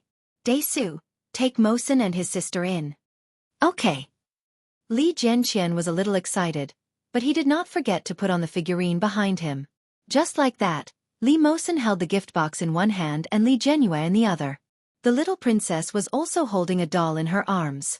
Li Jianqian, on the other hand, was holding a few figurines. He followed them calmly, but his pace could not hide his excitement. Watching the children jumping in, she sat at the coffee table, pressed the button to boil the water, and replaced the tea leaves. She then brewed some pu'er tea that she had recently gotten. His movements were slow and smooth, elegant and skillful. Is there anything you need to do in Kingstown this time? Su Chenxi asked without looking up as she made tea. Chapter 596. You can come often in the future. Su Chenxi used the lid of the teacup to scrape the foam. When she spoke, her hand was slightly shaking. The children were still complaining a few days ago that you did not come to see them. It just so happens that I want to learn how to shoot. Then she looked up at Rong Haiyue. Can you teach me? Of course. Rong Haiyue agreed without thinking, a little excited. Rong Xian looked at Su Qianxi, a little dazed.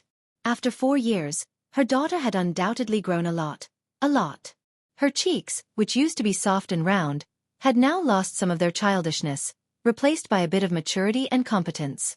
Even the way she spoke and did things were impeccable. Does this mean that she accepts them? Rong Xian cried with joy, but no one said it clearly. After drinking tea and eating some snacks, Su Qianxi took an airgun and handed it to Rong Haiyue. In the vast backyard, there were rattan targets left by Li Jinnan, which had not been cleared. This airgun was also Li Jinnan's. After Su Qianxi drove the children away, she practiced with Rong Haiyue. The airgun was much lighter than a pistol and had an automatic loading function. Su Qianxi and Rong Haiyue were learning how to aim today. Rong Haiyue's marksmanship was also very famous in the army. Almost every shot was around the bullseye, and the deviation was not big. And Su Qianxi's accuracy made Rong Haiyue laugh. With your accuracy, fortunately, there is no one behind. Otherwise, there will be an accident. It's just an airgun, not a pistol. Su Qianxi did not care much, holding the gun and aiming at the rattan targets. Li Zhenqian and Li Mosen had already installed the small car. Li Zhenyue was in the room, holding the doll in her left hand and holding the car in her right hand, playing with it. The 2 little boys were squatting at the door of the backyard, looking over here. The eyes of the 2 little babies were shining. The boys' love for machinery, cars, and all kinds of cold weapons was regardless of age. The 2 little things looked at the gun in Su Qianxi's hand from a distance, their eyes full of desire. Rong Haiyue had already discovered the 2 little things. He took the gun from Su Qianxi's hand and said, "Although the airgun is not as lethal as a pistol, this thing can also cause great damage." In the past, many hunters liked to use this kind of gun to hunt some large animals, such as wild boars and bison. If it hit a person's vital point, it could also kill them. With that, Rong Haiyue looked in the direction of the 2 little guys and warned them with a serious face. Especially children, don't touch this kind of thing. It's too dangerous. Su Qianxi then noticed that the 2 little guys were squatting there and peeking. With a smile on their lips, they glared at them. "Got it, Grandpa." Li Zhenqian stood up and asked, "But what is the vital point?" The vital parts are the most important parts of a person's body, which are also the most vulnerable parts, such as the neck, brain, and heart. If they are hit by an airgun, they will die. Rong Haiyue put the gun away and went forward to drive the 2 children away. "Don't do it here. Your mother's aim is too bad. If she misses and hurts the innocent, it will not be good." Li Zhenqian laughed rudely. Su Qianxi blushed and stomped her feet. How can she be so good that she can shoot at a 90-degree angle? Li Mosen heard it, but his heart was slightly shocked, and his little heart had a greedy feeling. Chapter 597. The cooperation between TL and LS, under TL's publicity, became well known. The fact that Li Jinnan personally signed the contract also caused a sensation in the industry. Tang Qing, followed by the bodyguard, handed over the signed contract document that had been prepared a long time ago. Li Jinnan took it and looked at it carefully. In his mind, L's line of text was always reminding him. There is a secret breach of contract loophole in the TL contract. Do not leak it when signing the contract. Secret breach of contract loophole? Li Jinnan's eyes deliberately stayed on the precautions for a long time. Tang Qing stared at his eyes closely, for fear of missing any expression of his. In the end, Li Jinnan's eyes only glanced at the breach of contract. A few lines of text turned in his mind, and Li Jinnan suddenly realized. It turned out to be like this. Sure enough, it was full of Li Xiqing's style, cunning and insidious. Li Jinnan was now basically sure that L was Li Xiqing, and the person who drafted this document must be Li Xiqing.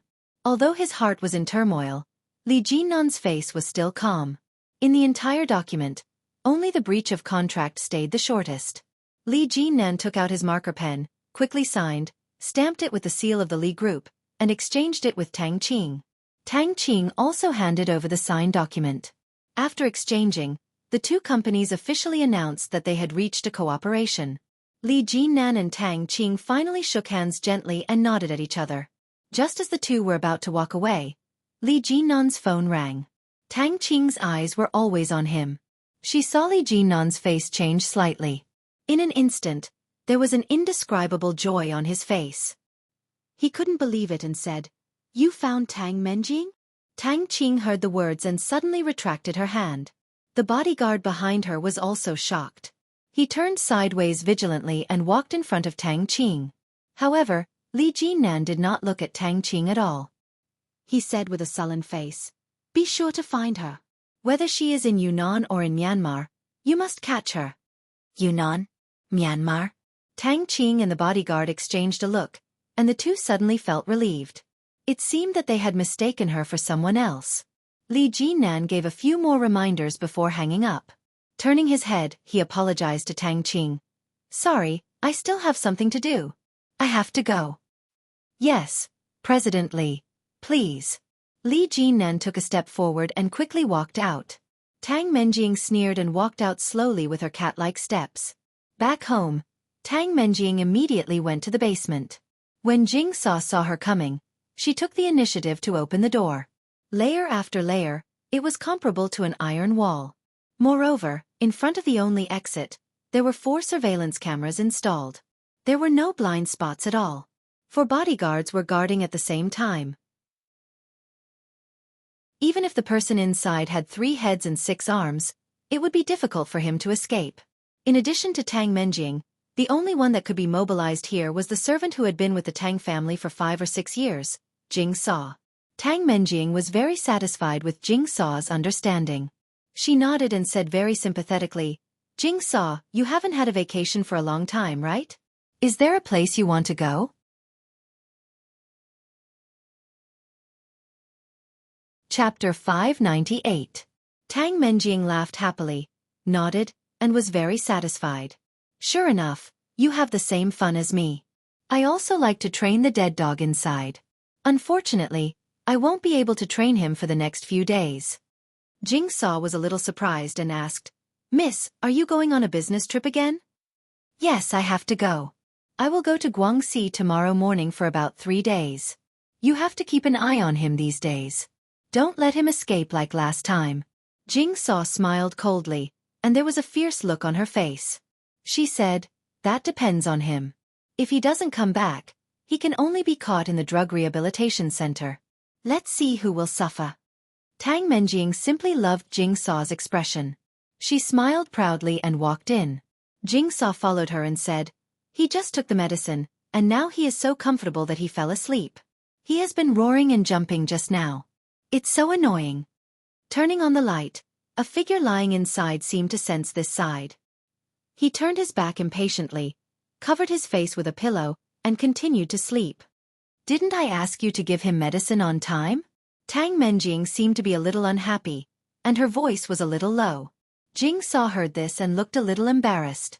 She said, "Miss, didn't you just say that you will give me a holiday?" "I don't want to take a holiday. These days, don't worry about how I torture him, okay?" Tang Menjing smiled and asked, "How do you want to play?" Jingsaw saw that she was really interested, and her face was a little excited. She said, "There are many ways to play." But soon, she restrained herself a little, coughed softly, and lowered her head. The smile on Tang Menjing's face was even more brilliant. She patted Jingsaw on the shoulder and said, "Keep him alive. It took me a lot of effort to pull him back from the gates of hell. Look at my face. Yes, I know what I'm doing." "That's good. I'll leave it to you, Jingsaw." Tang Menjing said sincerely, but she did not stay long and quickly turned away. Jingsaw took a deep look at the man on the bed, quickly turned off the light, and relocked the door layer by layer, guarding the door. Li Xiqing got up from the bed, and a pair of cold and deep eyes shone with strong excitement. 3 days of business trip? In other words, these 3 days. Before 8 o'clock on Saturday morning, Li Jianyue excitedly ran to Su Qianxi's room. Su Qianxi was still sleeping. Li Jianyue took off the little sandal she had just put on and got into her mother's bed, shouting, "Mom, Mom, Mom, get up, get up. Today we are going to the amusement park. The amusement park. Mommy, Mommy, Mommy." Su Qianxi was sleeping soundly and was woken up by the little guy. However, she didn't move. Just when Li Jianyue climbed onto her body, She suddenly stood up and grabbed her little shoulders. She shouted, "I caught it!" Ah! Li Jianyue screamed, but at the same time, there was a melodious and lively laughter. "Mommy, monster! Don't catch me! Help, brother, save me!" Su Qianxi held her in her arms and looked fierce. "I want to eat you, and your brother will not come to save you." "Oh, I was eaten!" Li Jianyue tilted her head and fell softly, but she quickly raised her head again. She said seriously with a pink face, "Mom, you are too childish. Now that I am done playing with you, you have to take us to the amusement park." This was a special task that her great-grandfather had given her. She must complete it. Death. Chapter 599. Su Qianxi lay on the bed lazily and did not want to move. She said, "Let Mom sleep again. Mom is sleepy." Li Jianyue blinked and lay directly on top of her. She pressed her fluffy little head against her chest and said, "Then let's sleep for a while more." Su Qianxi smiled, touched Li Jianyue's little head, and closed her eyes again. But less than 2 minutes later the little girl shouted, "Mom, we're almost there. You can get up." "Not yet. Just a little more." "No, Mom doesn't keep her words. You can't do this." Li Jianyue reached out and grabbed her clothes, trying to pull her up, but Su Qianxi was lying motionless. The little girl's face was red. She sat on Su Qianxi's belly, puffed up her little face, and directly inserted 2 index fingers into Su Qianxi's nostrils. She said, "Get up, get up." Su Qianxi laughed. After grabbing her hand, she turned her over and slapped her little butt. "You're asking for a beating." "Ah, Mom is hitting me. Help, brother. Help me." Li Jianqian looked in from the outside, blinked and asked, "Mom, are you done?" "Yes, I'm done." Su Qianxi yawned, pushed Li Jianyue, and took a wet tissue from the bedside to wipe her hands. "Mom is going to brush my teeth and wash my face. Have you had breakfast?" "Yes." Li Jianyue looked proud. "Just waiting for Mom. Mom is a big lazy bug." Su Qianxi pinched her nose, got out of bed, and walked into the bathroom. In the bathroom on the sink, the things that Li Xiqing had used were still there. Because they had not been used for a long time, they looked a little pale. Su Qianxi glanced at them, took her cup, and said to the toiletries, "Good morning, Mr. Li." After washing, she opened the door and found that the room had been a mess. Li Jianqian covered his head with the quilt and stood on the bed, looking down at Li Jianyue who was kneeling below. "Do you know your mistake?" Li Jianyue looked like she was about to cry. She whimpered, "I know I was wrong. Your Majesty, please forgive me. I won't dare to do it again." Li Mosen stood on the side, with his hands folded and his head slightly lowered. Su Qianxi could see at a glance that he was playing a little eunuch. Seeing Su Qianxi coming out, Li Jianqian immediately put the quilt down, sat on the bed, and said, "My sister forced me to do this." "No, it was my brother who said he wanted to be the emperor." "No, my brother said he wanted to be the emperor." Su Qianxi said, "Su Qianxi." The 3 little guys immediately ran away. Li Jianqian's shoes were still under the bed. Su Qianxi felt a little helpless and shouted, "De Su shoes!" Li Jianqian immediately opened the door and ran in. He picked up his shoes and ran away, but when he ran to the door he seemed to remember something and said, "Wear the same clothes as us." "Not Su," Qianxi smiled, "I, Li, and Su Li."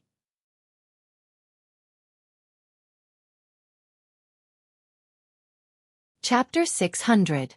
Women like to be praised as young, and Su Qianxi was no exception.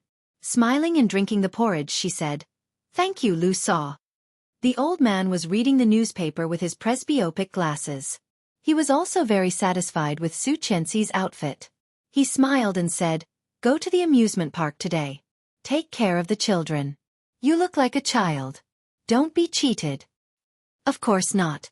Su Qianxi ate breakfast, not caring. "If I am so easily cheated, how can I manage the Li group?" This was the truth, but now this truth could not be used by the old man. The old man looked at her and said, "It's hard to say. You have 3 children. You didn't ask a man to go with you. Fortunately, I found you a helper." As soon as he said that, the doorbell rang. The old man closed the newspaper happily and said, "Speak of the devil, and here he is." Su Qianxi had an ominous feeling in her heart. Swallowing the last mouthful of porridge, she looked at the door. Lu Sa went to open the door, and there stood a tall and thin figure. Lu Yihan did not wear glasses today. His peach blossom eyes looked bright and energetic, and his facial features were distinct. He was wearing a loose, simple black and white striped t-shirt and fashionable light blue jeans. He looked indescribably handsome. The three children saw Lu Yihan coming in, looked up and said in unison, "Hello, Uncle Lu." Lu Yihan heard their shouts, walked over, and rubbed their little heads. "Hello, are you ready?" "Yes." Li Jianrui was the most excited. "You see, I am not wearing a dress today. I am wearing the same as Uncle." Li Jianrui was wearing a small camisole with a small black and white striped top. Not only Li Jianrui, but also Li Jianqian and Li Mosen were wearing the same clothes. Su Qianxi glanced at her own clothes and felt it was particularly dazzling. What she was wearing was similar to Lu Yihan's. She was the one who bought the parent-child outfit, and the three little guys were wearing the same clothes. With Lu Yihan's outfit, it was like a family of 5? Su Qianxi suddenly felt embarrassed and looked at Grandpa. The old man very cleverly covered his face with a newspaper, and even clicked his tongue in wonder. "Sigh, the morals of the world are getting worse by the day. There are actually people who rob and kill on the streets. It's too scary. Little Lu, I'll leave Qianqian and the children to you today. You must protect them well." "Okay." Lu Yihan squatted down and picked Li Jianrui up. "I will complete the task with honor." Su Qianxi felt uncomfortable. She should have thought of it. The amusement park turned out to be Captain Li's idea. Holding her forehead, she did not know how to face Lu Yihan. She said, "I suddenly remembered that I have something else to do today. Should we go another day?" "Ah, is Mom still busy?" Li Jianrui widened her eyes and pouted. But I really want to go to the amusement park. Mom, can you take me there?" "Qianqian, we've been waiting for you for so long. How long has it been since you went out with the kids? You just work all day and spend more time with the child." Captain Li covered his face with a newspaper, not daring to look at Su Qianxi. "Grandpa." Su Qianxi was a little angry. Although she knew that Grandpa was doing it for her own good, she couldn't help but feel a little disgusted. She knew how Lu Yihan treated her. Chapter 601. Grandpa had set a trap for her and was waiting for her to fall into it. Didn't he know that she would feel awkward and guilty? Captain Li pretended not to hear and said to Li Jianqian, "You must not run around. You must listen to Mom and take good care of your sister. Do you understand?" Li Jianqian nodded and nodded again. "I know, Great-Grandpa. I will take good care of my sister." "Me too." Li Mosen did not want to fall behind, and Li Jianrui was in Lu Yihan's arms. She directly put her arms around Lu Yihan's neck, looked at Su Qianxi and said, "Mom, are you still not full?" He looked at her and smiled. "Let's go." She did not want to go, did not want to go, did not want to go. However, when he saw Li Jianrui's expectant expression, he couldn't bear to disappoint her. Li Jianqian trotted to the dining room, pulled Su Qianxi's hand, and said, "Mom, let's go." Su Qianxi was pulled up by Li Jianqian and walked out. Shuangyu followed them silently, holding Li Mosen's hand. Soon, they got on the RV together. Today was the weekend, so Yang's driver didn't have to work. Lu Yihan consciously sat in the driver's seat, and Su Qianxi and Shuangyu went to the back with the three little guys. The three little guys sat on the sofa, one on the left and one on the right, with an iPad in the middle. Li Jianrui squatted in the middle and stared at them playing games. Su Qianxi leaned back on the sofa, feeling a bit distressed. The swan necklace on her neck was shining brightly. She reached out and grasped it. She couldn't help but think of what he looked like that day. His heart ached. However, there was nothing she could do. Looking at the roof of the car for a long while, she picked up her phone and called Li Jinnan. Li Jinnan was working overtime at the moment. Seeing that it was Su Qianxi, he immediately answered. "Uncle?" "Yes." "How did you handle that matter?" Li Jinnan was silent for a moment and said, "I'm planning and preparing. You can live as before. Leave the rest to me, sister-in-law." "Do you have any new information?" "Yes." Su Chenxi's eyes lit up and she immediately sat up straight. What news? Leave it to me, second sister-in-law. Aren't you taking the children to the amusement park today? Have fun. Brother-in-law. She still wanted to say something, but he had already hung up. She felt a little discouraged. Thinking that she would have to take care of the 3 children with Lu Yihan, she felt even more anxious. Looking at the children, Li Zhenqian was particularly good at the game, and from time to time, Li Mosen let out a cry of surprise. Li Zhenhua didn't know what Li Mosen was exclaiming about, but when she saw the look of awe on his face, she cooperated and opened her eyes wide. Although Li Zhenqian despised Li Zhenhua, the feeling of being worshipped like this was very good. Soon, they arrived at the gate of the amusement park. Lu Yihan parked the car and took the children out. Today was the weekend, so the amusement park was crowded with people. Li Zhenhua held Su Chenxi's hand and looked at the people and children inside. Wow! There are so many people. Let's go. Uncle will show you around. Lu Yihan picked Li Zhenhua up and walked inside. Li Zhenqian and Li Mosen also seemed a little excited, chasing each other as they ran inside. Shuangyu followed closely, for fear of losing him. Su Chenxi fell behind, a little distressed. What the 6 people did not notice was that there was always a white sports car following behind their car. Just after they stopped, a simple and tall figure also parked the car and followed silently.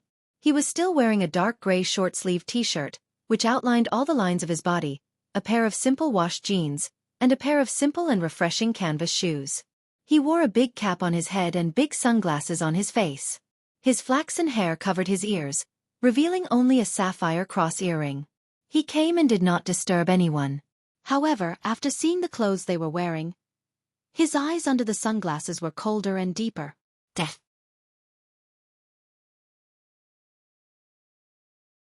Chapter 602. Was this a parent-child outfit? Li Xiqing put his hands in his trouser pockets and slowly followed. Li Zhenhua was held by Lu Yihan. On her pink little face, her little mouth opened into a big smile, and her round dark eyes looked around. A clown uncle was buying cotton candy, surrounded by many children and parents. Li Zhenhua saw the colorful cotton candy and the balloons floating in the wind. Her eyes lit up and she shouted in a sweet voice, I want, Uncle Lu, I want cotton candy and balloons. Li Zhenqian and Li Mosen asked Shuangyu to buy a stick of candied hawthorn for each of them and walked inside while eating. Lu Yihan lined up to buy cotton candy and balloons for the little girl. Li Zhenhua held the balloons in one hand and the cotton candy in the other, licking her face and giggling. From time to time, Su Chenxi took out a wet tissue to wipe her face. Lu Yihan smiled and looked at Su Chenxi's gentle movements, and his eyes flashed with satisfaction. Su Chenxi did not notice Lu Yihan's flashing eyes and said, It's all over your body. Look at yourself, is it sticky? Li Zhenhua handed the stick to Su Chenxi and shook her head. It's not sticky. I want to eat more. Don't eat more. If you eat too much you will have tooth decay. Su Chenxi said righteously, took the stick and threw it into the trash can. When the 2 little guys entered the amusement park, Li Zhenqian and Li Mosen were even more excited than Li Zhenhua. They pulled each other and finally urged Lu Yihan to play shooting games. Su Chenxi and Li Zhenhua watched them shoot. The little girl pulled Su Chenxi's hand and whispered, Mom, I want to pee. Su Chenxi picked her up, and after saying goodbye to Lu Yihan, she took the little girl to find the toilet. Li Zhenhua still did not know how to wear the suspenders. After peeing, she turned it left and right, and finally, it was a mess. When she opened the door of the bathroom and walked out, Su Chenxi was dumbfounded. The one on the left hooked onto the one on the right. It didn't even reach the shoulder. As for the one on the right, it went through the waist and hooked onto the left side. Her pants were about to fall off. After letting the little girl wash her hands, Su Chenxi helped her button up her clothes. Li Zhenhua smiled and asked for a hug. They left the bathroom together. Not far from the restroom, there was a small plane that children and adults were playing in. It didn't look very tall, about 3 meters tall. From time to time, the excited laughter of children could be heard. Li Zhenhua's eyes lit up when she heard it. Mom, Ursa wants to play that. Li Zhenhua's voice was sweet and she pointed at the small plane above. It's so fun. Let's play together. All right, let's go. Su Chenxi put Li Jianyue down and held her hand to line up. The line wasn't long, so it was their turn soon. Su Chenxi fastened Li Jianyue's seatbelt and buckled her own. She whispered, "Don't be afraid. It will be very high later." "I'm not afraid." Li Jianyue's face was a little excited. She was a little nervous as she looked down. The small plane moved, and Li Jianyue felt that she was about to fly. She screamed, "Mom, I'm going to fly." Ah! Her voice was sharp and childish, with a strong excitement, and she laughed loudly. Su Chenxi saw that she was so happy and reached out to hold her. However, suddenly there was a muffled sound below. Without warning, her body became light. Su Chenxi felt that her whole body was about to be thrown out, and her heart skipped a beat. Chapter 603. Li Xiqing bought a cotton candy and held it in his hand. Looking at the big pink cotton candy, he seemed to hear a sweet voice in his mind, "I want more." He was clearly very far away, but his hearing was so good that he could hear the little girl's voice. "Daughter wants to eat cotton candy. Daddy will buy it for you. Whatever you want, Daddy will give it to you." Li Xiqing's eyes under the sunglasses dimmed slightly. Soon. Give him 2 more months. At most 2 months, he would go home to be with his wife, son, and daughter. Cotton candy was the most vulnerable in the air. When the wind blew, the fluffy and beautiful cotton candy suddenly flattened and looked sticky. Li Xiqing looked at the cotton candy in his hand and couldn't help but laugh. He actually bought such a thing. Who was it for? Walking to the trash can, he threw the cotton candy in. Suddenly, there were exclamations around. Li Xiqing heard the movement and turned his head to look at the place where everyone was looking. His pupils suddenly contracted, and his heart almost jumped out of his chest at the same time. Wasn't that the thing they just went to play? Su Chenxi was so scared that her face was pale. She wrapped her hands around Li Jianyue and firmly put her head on her head. Li Jianyue's eyes were wide open, and she had no idea what was going on. Looking at Su Chenxi, she asked, "Mom, what's wrong with you?" The staff of the amusement park were shocked and immediately pressed the emergency stop button. Thump! The amusement park immediately stopped. Unfortunately, the small plane that was loose was at the highest point of the amusement park, 3 meters away from the ground. There should be 2 fixed spots under each small plane, but the small plane at the top had obviously fallen off one spot. The entire small plane was hanging askew, on the verge of collapse, and was still swaying gently. The entire small plane was suspended high up in the sky, and 3/4 of the seat was exposed in mid-air. There was only a very thin connection, and it was barely supporting them from falling. However, the sound of being overwhelmed came from below. The creaking was like a deadly music. Every time it sounded, it was frightening. Almost everyone around looked over, and many people began to take photos with their phones. Cries of surprise rang out continuously, and more people gathered around to watch. Su Chenxi was pale as paper, holding her daughter and looking down. Her heart was about to jump out. Even her breathing became rapid, but she did not dare to move. She shouted, "Help!" It was August, and the temperature outside was as high as 30 degrees Celsius. The blazing sun cast down, making her sweat even more. In a short moment, Su Chenxi was soaked, holding the baby and not daring to move. "Call the police! Call the police! Oh my God, this kind of thing actually happened. Quick, save them. It's so high if I were to fall." Su Chenxi couldn't help shaking. Holding the baby, she sobbed and shouted helplessly, "Help! Save us!" However, the voices below were getting louder and louder, and more people were coming. Someone had already called the police, and someone had already gone to find help, but no one had come to save them yet.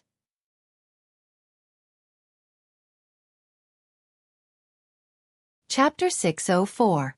The crying of the child made the people around even more excited. When the other children in the other seats heard that Li Jianyue was crying, they also panicked and started crying. "Su, don't be afraid, don't move, don't cry." Su Chenxi held the child and whispered to comfort her. "It will go down soon, don't be afraid." Li Jianyue cried even louder, her little hand hooking up and holding her mother's hand. It was just that it was this movement that the small plane, which was already on the verge of collapse, shook slightly at that moment. Su Chenxi was even more scared and trembled, but she bit her lower lip and comforted her daughter. Don't move, Su, let's play a game. Li Jianyue stopped crying and looked at Su Qianxi with her wet eyes. Su Qianxi's smile was a bit reluctant, and her voice trembled slightly. She whispered, 1, 2, 3, wooden man, don't talk, don't move. Li Jianyue really did not make a sound, closed her eyes, and did not dare to move. This was the method that Li Mosen taught her. When playing with wooden men, close your eyes, and you won't lose. Su Qianxi also did not dare to move. She closed her eyes, and tears of fear suddenly fell. What to do, what to do? Were they going to die here today? Suddenly, there was another exclamation from the crowd, and there was a lot of noise below. Everyone saw that after a dark gray figure squeezed through the crowd, he did not hesitate to climb over the railing. He was very agile and stepped on a small plane, climbing along the branches that connected the small planes. The sound of a human body climbing over the hollow metal came. Su Qianxi opened her eyes and looked down. However, with her current vision, she could see the front side, and the movement came from behind her. She did not dare to turn her head and did not dare to move. Su Qianxi held the child and suddenly heard a cry from below. It's dangerous, you can't go up. Are you crazy? You actually want to climb up?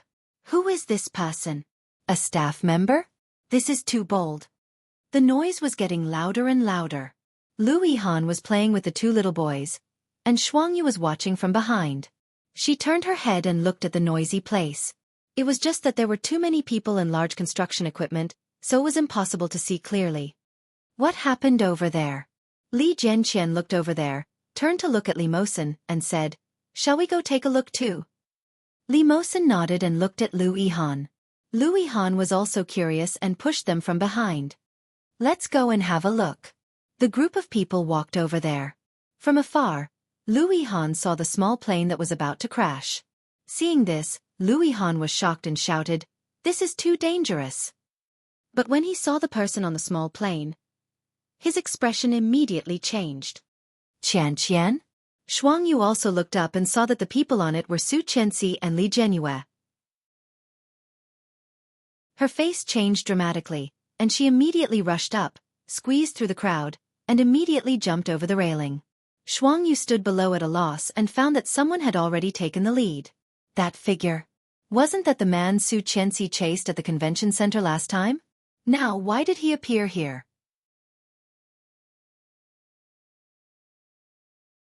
Chapter 605. Li Xiqing gasped, carefully grasped the tree trunk and whispered, Unfasten the child's seat belt, help her up, and leave it to me. Su Qianxi heard this voice and was slightly dazed. She looked at him incredulously, as if she wanted to look into his eyes through the pair of sunglasses. It's him? It's him. This voice, deeply familiar, followed her for 2 lifetimes. Over the years, it constantly echoed in her memories and dreams, so clear and so familiar. It's really him. It's really him. Su Qianxi forgot to breathe for a moment, did not dare to move, and did not dare to touch. What if, when she reached out, he was gone again? Quick! There's no time. Li Xiqing growled, and in his voice, there was calmness and fear. Don't move, calm down. Hearing this voice again, Su Qianxi's mind was blank, and there was only one thought left. It's him, it's really him. He's here. He's here to save them. However, Su Qianxi quickly reacted and carefully unfastened the child's seat belt. Mom, you lost. Li Jianyue opened her eyes and said in a sweet and childish voice. Her face was streaked with dried tears and she was grinning. This little girl still did not know her situation. Li Xiqing's heart was slightly sour, and there was a surge of soreness in his eyes. This was the first time he was so close to his daughter, so close. After 4 years, he could finally look at his daughter face to face. She was really beautiful, just like her mother, very beautiful. Li Xiqing tried to calm himself down and reached out to her. But it was also because of this movement of Su Qianxi's. The sound of the overwhelmed people below rang out. There were a lot of exclamations, and the screams continued. For the first time, Su Qianxi felt that she was so close to death. It was truly soul-stirring. It was even more frightening than her previous death. Her heart almost jumped to her throat, but inexplicably, although Su Qianxi's body was numb and even slightly trembling, her movements were very stable. This was also the first time that Su Qianxi felt that she could be so calm. She coaxed, Arsu, don't move, follow Dad down. Dad. It was just 2 words, but they were like a mallet that fiercely smashed into his heart. It was so ruthless, so heavy, and it gave him an unlimited impact and feeling. Throbbing like crazy, Li Xiqing felt that he could not stand it anymore. Even his hands were trembling with excitement. He whispered, "Don't disturb me. Hurry up." Li Jianyue was lifted by the collar. When she heard the unfamiliar word daddy, she blinked her eyes and asked, "Where is Daddy?" "Here, Daddy is here." Li Xiqing pursed his lips and reached out to pull Li Jianyue over. He shouted, "Someone come and help." Shuangyu jumped down and waved at Li Xiqing. Li Xiqing carefully moved down, holding the little guy in his arms and slowly moving down. Shuangyu immediately ran down there, raised her hands, and waved at him. Li Xiqing put the little guy down and said, "Follow Auntie Shuangyu. I will let go. You jump down 1, 2. Jump." Li Jianyue was quite cooperative. She jumped into Shuangyu's arms and laughed loudly. Making sure her daughter was safe, she finally let out a sigh of relief. He carefully moved toward her. Death. Chapter 606. Li Xiqing felt himself trembling. He was scared. For the first time in his life, he was so scared. In the past few years, his life had been on the line countless times, but he had never been really afraid of anything. But now, Li Xiqing was so scared that he was trembling. Calming himself down, he moved up and ordered, "Unbuckle your seatbelt and give me your hand." Su Chenxi heard this familiar voice and cried happily. Her tears kept flowing, but her smile was infinitely wider. He was here. It was him, it was really him. For 4 years, how many times had she fantasized about meeting him? For 4 years, how many times had she looked forward to his return? But even if she had 10 hearts and 10 brains, she could not imagine that they would meet again in this way. Her Mr. Li, her Li Xiqing, was back. Unbuckling her seat belt, Su Chenxi reached out and touched his palm. Her heart, which had been hanging for 4 years, suddenly calmed down. Because of the fear of death and falling, her body trembled slightly, but because of his palm, she suddenly calmed down. So what? As long as he came, she could live. As long as he came, she would not die. It was like this every time, wasn't it? Su Chenxi held his hand firmly and tried to stand up. She did not dare to move too much, carefully. But at this critical moment, there was nothing under her feet, and the feeling of weightlessness hit her unexpectedly. Su Chenxi's pupils shrank, and a lot of screams pierced her eardrums. Louis Han stood in the crowd and looked at the 2 children. At this moment, seeing this scene, his face suddenly turned pale and he shouted, "Qian Qian!" Ah! In the crowd, there was a lot of chaos. Screams and cries were all mixed together, turning into a noise that was difficult to cover up. Bang! A model airplane seat fell to the ground, smashing a hole in the cement floor. Dust flew, and people exclaimed. Under the blazing sun, the man on the branch was holding a woman's hand tightly. He clenched his teeth and his face was cold and stiff. His legs were climbing on the branch and he was as steady as Mount Tai. Shuangyu put Li Jianyue down and caught Su Chenxi with a pale face. Su Chenxi was soaked. Looking at the man on the top, she narrowed her eyes, gasped, and smiled. Li Xiqing also let out a sigh of relief. The sweat on his forehead had seeped through his clothes and dripped down. Seeing that she was safe and sound, Li Xiqing turned over and went back the way he came. She felt a bit weak in the knees, but she quickly got up and walked toward him. The ride started up again, and the parents and children who had been scared out of their wits came down again with pale faces.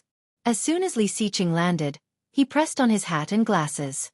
Walking quickly, he blended into the crowd and disappeared in a flash. Su Chenxi was shocked and immediately ran after him. But when she squeezed into the crowd and tried to find him again, she could no longer see him. He actually ran away? How could this be? How could this be? She couldn't get through the crowd and yelled, "Li Xiqing!" Hearing her cry, he walked faster, lowered his hat, and ran out of the crowd. Su Chenxi squeezed out, and when she came back to herself, Li Xiqing had already disappeared without a trace. His heart instantly panicked.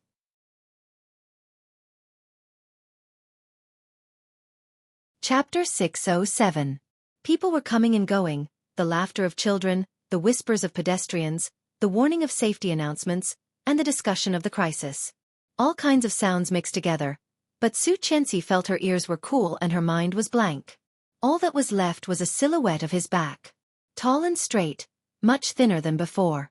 Wearing a hat and sunglasses, he slightly lowered his head and strode forward without hesitation.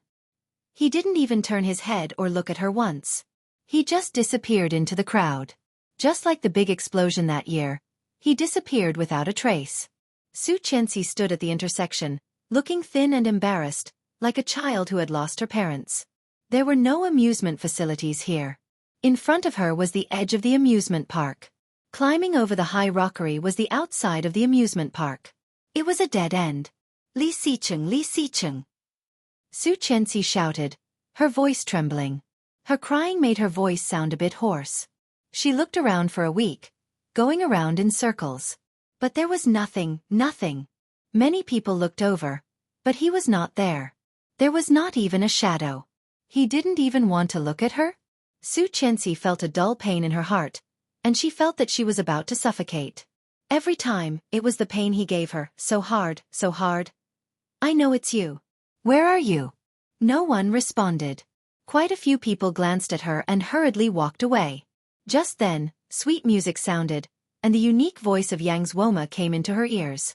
Remember you promised me that you would not let me find you? But you flew so far with a migratory bird returning south. Love is like a kite with a broken string. Can't hold the promise you made. Last time I suddenly couldn't find you. I was scared. I thought something happened to you. There won't be a next time. If I disappear without telling you anything like that day, you can punish me when I come back. I won't resist. What he said seemed to be still ringing in her ears, so clear. At that time, he held her in his hands, hugged her, kissed her gently, and said softly, "You can punish me however you want." The sun was very bright. Under the blazing sun, Su Qianxi was at a loss, squatting down and crying helplessly. "Why do you have to leave? Honey, I miss you so much. Can you come back?" Li Xicheng's back was pressed against the rockery. The temperature was very high, but Li Xicheng did not move. Hearing her cries behind him, Li Xicheng's heart spasmed violently, affecting his tear ducts.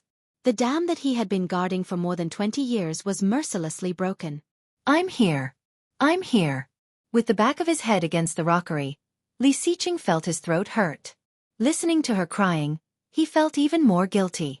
He wanted to pick her up and protect her in his arms, just like before, so that she wouldn't cry, so that she wouldn't suffer.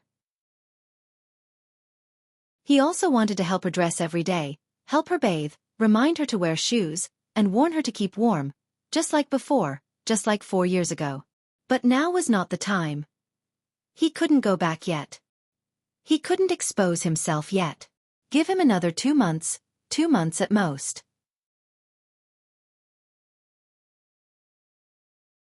Chapter 608.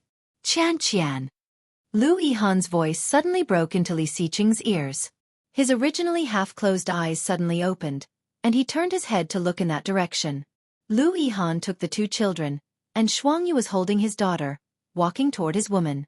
The dazzling parent-child outfit was even more obvious in his eyes. He wanted to kill him. That was his. All of it was Li Xicheng's. What right did Lu Yihan have to wear that outfit and accompany his woman? Li Xicheng almost couldn't help rushing up and punching him. Suddenly, he heard the voice of Jing Saw. "Where did you go? You were photographed, do you know that?" Hearing this, Li Xicheng calmed down a lot, pressed the sapphire earring on his ear, and whispered, "How did you know it was me?" "Earring." Jing Saw's angry voice came. "And your wig, your sunglasses are all bought by me. Do you think I'm blind? That woman can't recognize me." "I hope so. Finish your business and come back soon." "Okay." Li Xicheng responded and looked back in their direction. No one noticed the existence of Li Xicheng. Lu Yihan walked to Su Qianxi, squatted down and whispered, "What's wrong?" "He doesn't want me, Yihan.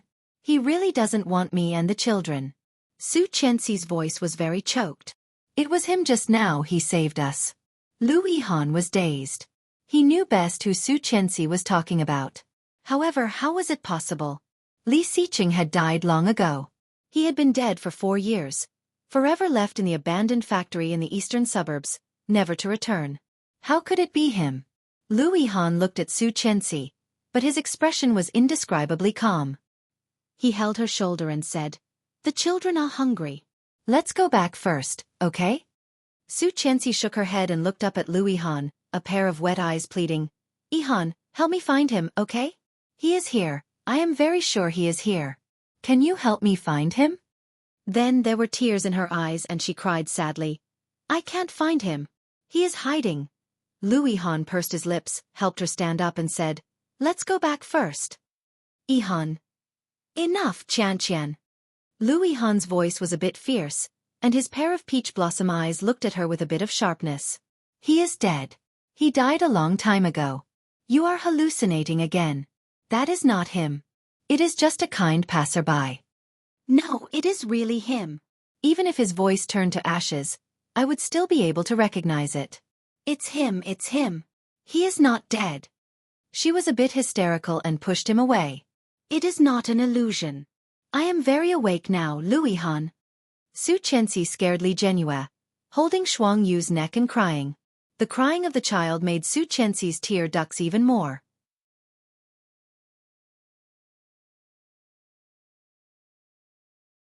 Chapter 609. Each question went straight to Li Xiqing's heart. "Don't cry. Don't cry." Li Xiqing looked there, narrowed his eyes slightly, reached out, and pretended to touch her face, wiping her tears. In his memory, that soft touch felt like it was right beside his hand. Every inch of it made him unable to let go, unwilling to let go of it in the slightest. "Sorry." Li Xiqing finally glanced at her, then climbed the rockery, crossed the high wall of the amusement park, and jumped down. He still had business to do. "Dash, Mom." Li Jianyue reached out her little hand and wiped Su Chenxi's tears. Her big eyes were wet, and there were tears on her pink face. "Mom, who are you talking to?" "Your father. The person who just took you down is your father." "No," Li Jianqian suddenly said. "Mom, you are hallucinating. That is not my father." Su Chenxi turned her head, looked at Su incredulously, and said with absolute certainty, "It is your father, then it is your father." "No, Dad is dead. Everyone knows that Mom has paranoia. What you just saw was an illusion." Li Jianqian looked at Su Chenxi firmly. "Let's go home, Mom. Even you don't believe me?" Looking at Lu Yihan and Shuang Yu's eyes, Su Chenxi suddenly felt very ridiculous, but she could not laugh. Holding Li Jianyue, Su Chenxi's tears were even more turbulent. She walked to a shady place and stood still. "He is nearby. There is no way out. I don't believe he can run. I will wait for him here." Lu Yihan looked at her, and his heart felt like it was crawled by a group of devils, itchy and crazy. He wanted to wake her up and tell her that Li Xiqing was dead. In such a big explosion, it was impossible for anyone to survive. Who could survive such a big fire? Su Chenxi had been looking everywhere for 4 years. Although there was no news, she still did not give up. In the past few years, he had taken her to see a lot of psychologists and experienced a lot of things. But she always believed that Li Xiqing was still alive. He was not dead. How was it possible? Everyone knew how Li Xiqing treated Su Chenxi. If he was still alive, why didn't he come back? Lu Yihan felt like he was going crazy, but he still took a deep breath, stood with the 2 children, and said, "Let's wait for a while. If he doesn't show up in 15 minutes, we'll go back, okay?" She bit her lip and did not speak. The sun was getting bigger and bigger, and the sunlight was already slanting over, shining at their feet. 20 minutes later, the legendary Li Xiqing still did not show up. "Mom, I'm hungry," Li Jianqian said, looking up at her with a pair of dark eyes that were as clear and clean as Li Xiqing's. Li Jianyue pouted and said, "Mom, I'm hungry too." Li Mosen's stomach growled, but he didn't say anything. Lu Yihan stood next to Su Chenxi and reached out to Li Jianyue. "Uncle, carry me." Li Jianyue crawled towards Lu Yihan, pouted and asked, "Shall we go for pizza? I haven't had pizza in a while." "Ask Mom," Lu Yihan said. Chapter 610. Su Chenxi walked behind them, looking back every few steps. However, that figure still did not appear. After eating with the children, Su Qianxi went straight home to take a shower, change clothes, and fell into bed. Su Qianxi kept receiving notifications on her Weibo. She opened it and saw many private messages from netizens, as well as countless ads. One by one, without exception, they were all about what happened at the amusement park today. The angles of the pictures were very clever, each showing their expressions and the image of Li Xiqing. However, without exception, so many photos, Li Xiqing did not look like the old Li Xiqing at all. He disguised himself so well that even she did not recognize him the first 2 times. There was also a blogger whose title was particularly eye-catching. The wife of the former president of LS, the current president, Su Qianxi, cried out her late husband's name at the amusement park. In less than 3 hours, the replies had exceeded 30,000, and the number of likes was almost 100,000. Su Qianxi saw the picture. She was squatting on the ground, crying awkwardly and miserably. She couldn't help chuckling, but her eyes couldn't help being wet. It turned out that she was so miserable at that time. In that situation, Li Xiqing actually did not come out. Did he really not want them anymore? Why, for 4 years, there was no news from him. Now that he finally appeared, he escaped so quickly? Was it because he took drugs, so he did not dare to face them? Yes, he took drugs, and Tang Menjing had been imprisoning and abusing him over the years. How did he escape? Su Qianxi was enlightened. Yes, he was such a proud man. How could he come back to her in such an image? What did he want to do? There must be a reason for him to hide, right? Su Qianxi suddenly got up and stared ahead. The golden afternoon sun penetrated through the white and clean window screens, turning into mottled golden spots that hit the ground. It was quiet, but it rippled along with the gentle breeze. Su Qianxi's heart was beating like crazy, and at the same time, she was also in pain. He was hiding. Did he want to quit drugs on his own? It was possible, very possible. No. Would a drug addict have that much strength? How could he be so agile? Su Qianxi had learned fighting from Li Jinnan for more than 3 years. Although she had only learned 1/10 of Li Jinnan's skills, it was more than enough to deal with ordinary gangsters. However, not only was she unable to gain any advantage from Li Xiqing, she was even subdued several times. After 2 moves, she could be sure that Li Xiqing's fighting ability was definitely no less than that of Li Jinnan. With such skills and strength, could such a person be a drug addict? However, she could hear everything clearly through the bug. Li Xiqing's howling, his pain, and his desperation. The punches that landed on the flesh wound over and over again. And Tang Menjing's creepy and sick laughter. How real was that? What's going on? What's going on? Su Qianxi's head was a mess, and her ears were ringing. With tears in her eyes, she took out her phone and found a photo of herself with the 2 children. After putting cute animal icons on the faces of the 2 children, she attached the photo and posted on Weibo.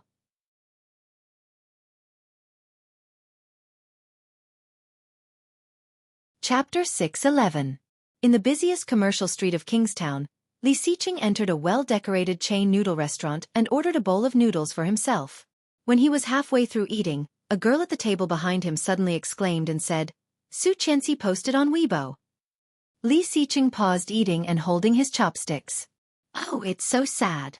One of the girl's voice was full of sympathy. Her husband has been dead for so many years, and she still thinks he is still alive.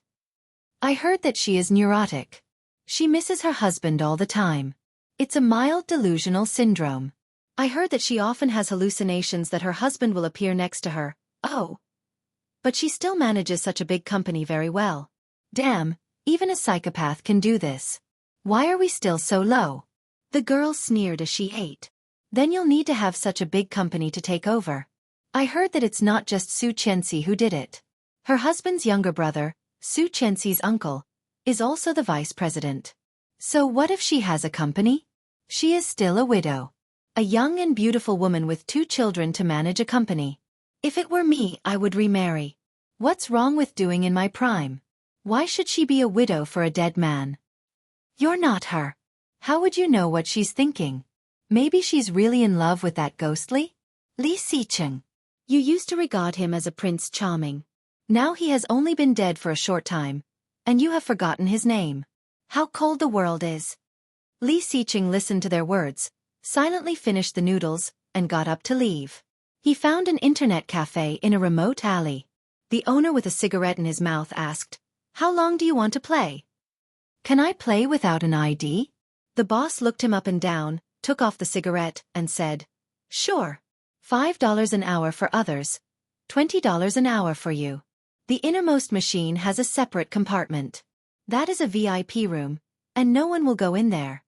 Li Xiqing directly took out a $100 bill, turned around, and walked in. The owner took the bill and checked it. After making sure it was real, he opened the machine for him. The legendary VIP room was just a small, dark compartment with a computer inside. It was the most classic XP system. A little kid was sitting on the ground with his butt bare. When he saw him come in, he raised his head to take a look. The boss walked in, carried the little kid out, and said, "My son, you can play, but I won't refund the money." Li Xiqing ignored him and sat down. He opened the webpage and found Su Qianxi's Weibo. Seeing that sentence, Li Xiqing felt like crying. Her face in the photo was more mature than before, and she was much thinner than before. His Mrs. Li seemed to be different. Logging into a Weibo account, Li Xiqing left a message. He will see it, and he will come back.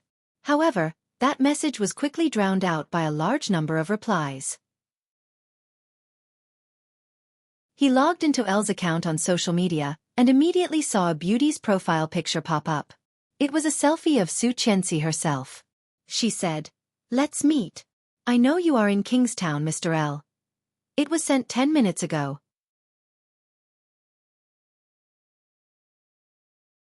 Chapter 6:12. L. Li. In Li Xiqing, she had seen a lot of things that could not be explained by common sense. So, over the years, was it possible that he had actually turned into L, silently watching her? She knew that her idea was a bit absurd. He had been imprisoned for so long.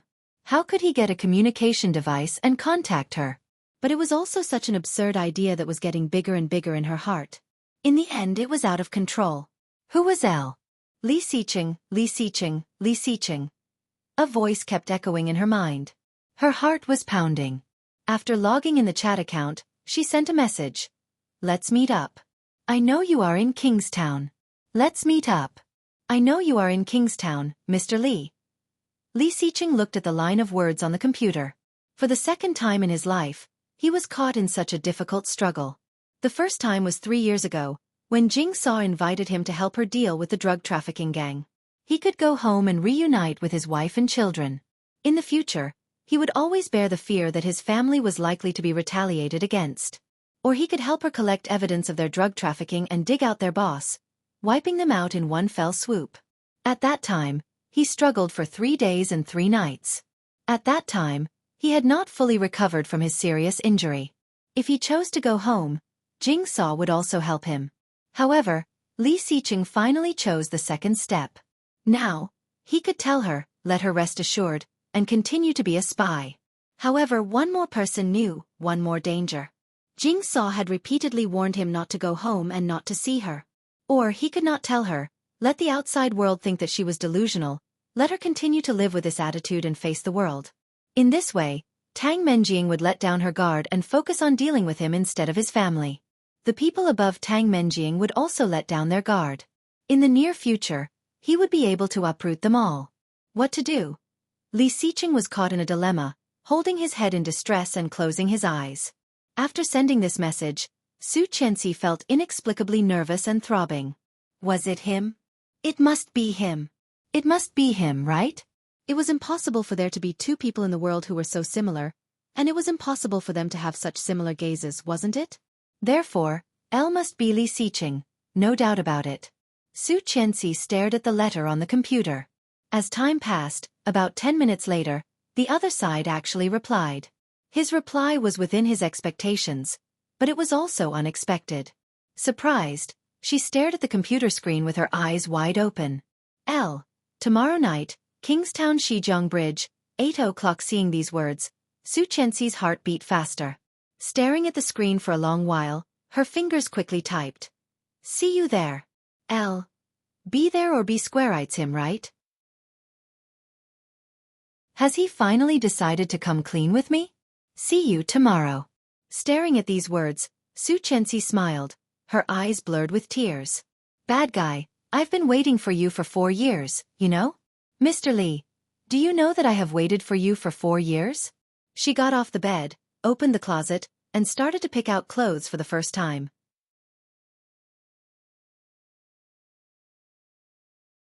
Chapter 6:13. On Sunday, Li Jinnan was still working overtime. After Su Qianxi arrived at the company, she worked with him for a while and told him about Elle and meeting Li Xiqing yesterday.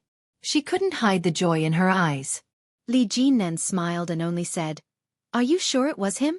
Feeling that it would not be so simple, Li Jinnan looked at the document in his hand, but his thoughts were far away. Su Qianxi was silent for a moment and nodded. "I'm sure."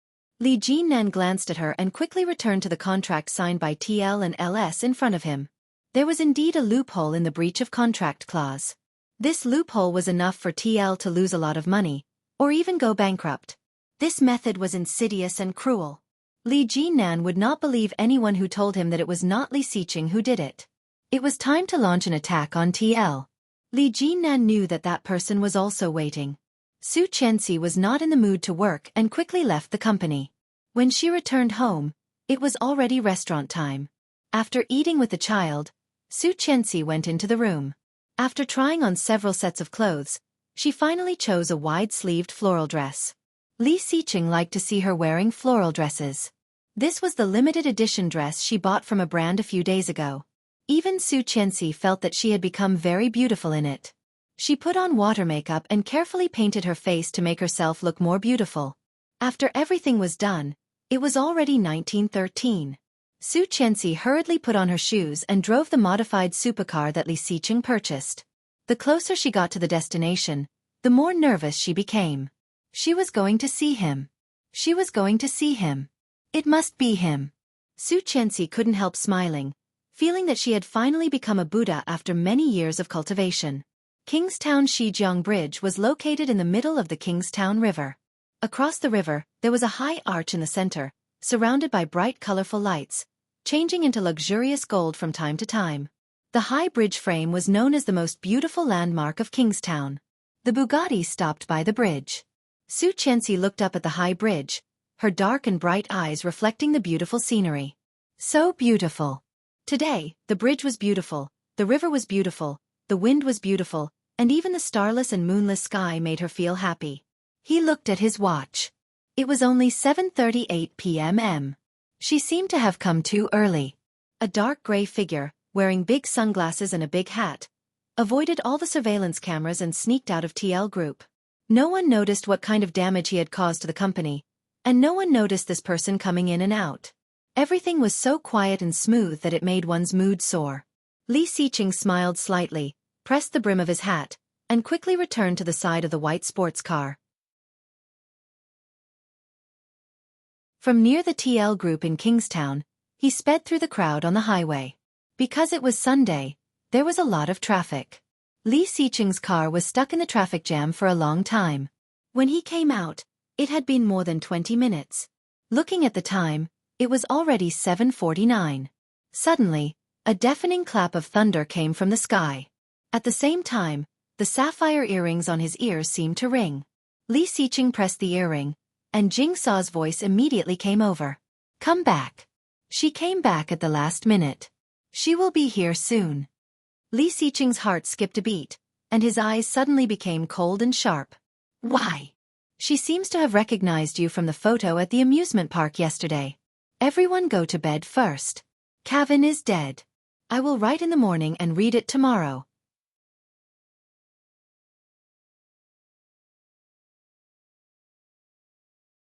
Chapter 6:14. Li Xiqing was shocked and his face changed slightly. How is it possible? With his disguise, even Su Qianxi did not recognize him. It was even more impossible for those people up there to recognize him. Jing Sa was not sure and said, "Most likely. Anyway, come back quickly. If she arrives and doesn't see you here, we will all be in trouble." Li Xiqing knew the seriousness of it. Looking at the time in the car, it was already 19:51 in the evening. There were only 9 minutes left before the agreed time with her. From here to Shijiang Bridge, it would take about 7 or 8 minutes. However, it would take about 20 minutes to get back from here, but it would take more than half an hour to get back from Shijiang Bridge. When will she arrive? Jing Saw called him at this time, so she should not arrive soon. Unless Tang Menjing came back without telling Jing Saw. 20 minutes at the latest.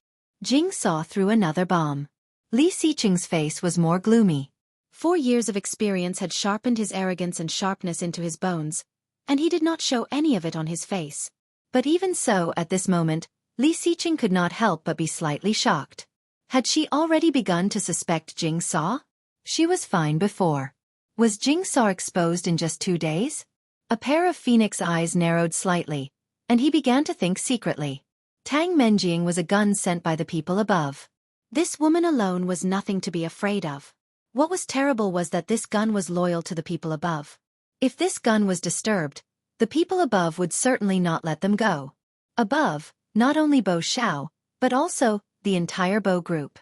The Bo Group, on the surface, was a business of musical instruments, and its family also had many people who learned musical instruments.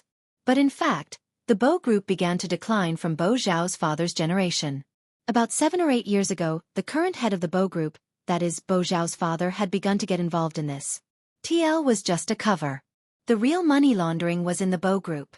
For so many years, Jing Saw had been lurking in the Tang family because Tang Zhenghao had a close relationship with the Bo Group. In recent years, there had finally been progress. After a while, he could completely solve them. No matter what, it could not be destroyed by him at this time. However, she was still waiting for him. He had an appointment with her at 8 o'clock. Be there or be square. With that woman's temper, would she really wait for him? Hurry up! For the first time, Jing Saw roared at him in a panic. If we are discovered, what we have done over the past few years will not only be in vain, but we may also lose our lives. You might want to die, but I don't. Got it. I'll go back now. Li Xiqing's face was dark. Try to stall her. He had to be there in 20 minutes.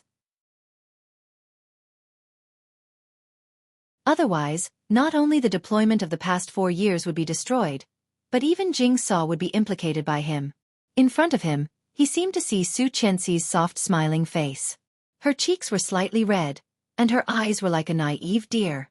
See you, don't leave. Li Xiqing's heart ached slightly, and he suddenly felt a sense of helplessness in his chest. He was afraid that he would have to miss his appointment again. I'm sorry. In the pitch-black sky, rolling dark clouds were dense. From time to time, electric snakes would scuttle across, thunder would suddenly appear, and lightning would strike.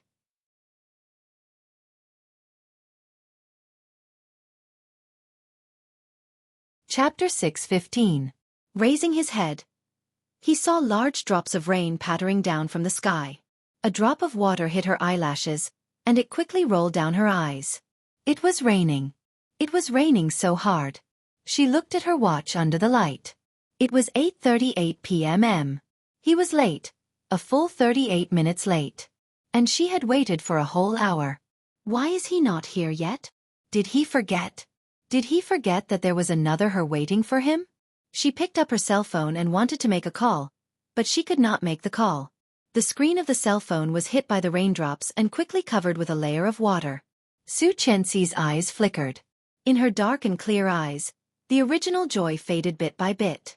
But soon, she curled her lips and gave a self-deprecating smile. This is the result of daydreaming.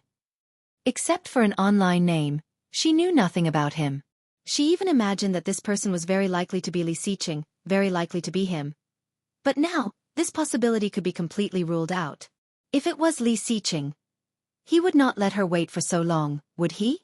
If it was Li Xiqing, he would definitely come, right? The rain was getting heavier and heavier. Perhaps because the rain was too cold, Su Qianxi only felt that her eyes were burning. The warm liquid ran down her cheeks. She looked up at the luxurious Kingstown Bridge, curled her lips and choked with sobs. You deserve it. It was not him. It must not be him. If it was him, he would definitely come. He loved her so much that he would not let her get wet in the rain, and he would not let her wait. If it was him, he would probably rush over and hug her, warning her sternly, "Don't come here again." Or, "Don't get wet in the rain again." Then he would carry her home, help her undress, and help her take a shower. That was Li Xiqing. Li Xiqing would not break his promise. He definitely would not. Leaning against the railing, Su Qianxi's hair was already wet. However, Su Qianxi did not feel cold. She felt like her heart was being torn apart. Under the heavy rain, Su Qianxi held her cell phone and burst into tears. However, she should not cry at this time, right? What a ridiculous scene. If someone saw it, they would definitely laugh at her. He laughed at her for overestimating herself, at her daydreaming, at her imagination, at her insanity. Su Qianxi also felt ridiculous. Forcing herself to laugh, she let out a laugh, but it was mixed with the sound of crying. Crying and laughing, she was like a psycho. That's right. Isn't he a psychopath? She had long been a lunatic. Everyone said that she was delusional, and no one believed her. Everyone looked at her with sympathy. They sympathized with her stupidity. Now, even she began to sympathize with herself. A gust of wind blew, and waves surged on the surface of the river. Su Qianxi looked at the boundless dark river, laughed and said loudly, "Su Qianxi, how can you be so cheap? What a cheap bastard. Too cheap, too cheap. What right do you have to be so cheap?" Now, she did not even have the right to be cheap. Do you think you are still the Su Qianxi from before? Su Qianxi turned and walked toward the Bugatti, muttering to herself. It seemed to be self-mockery, or maybe it was just a statement. Without Li Xiqing, you are nothing. Death.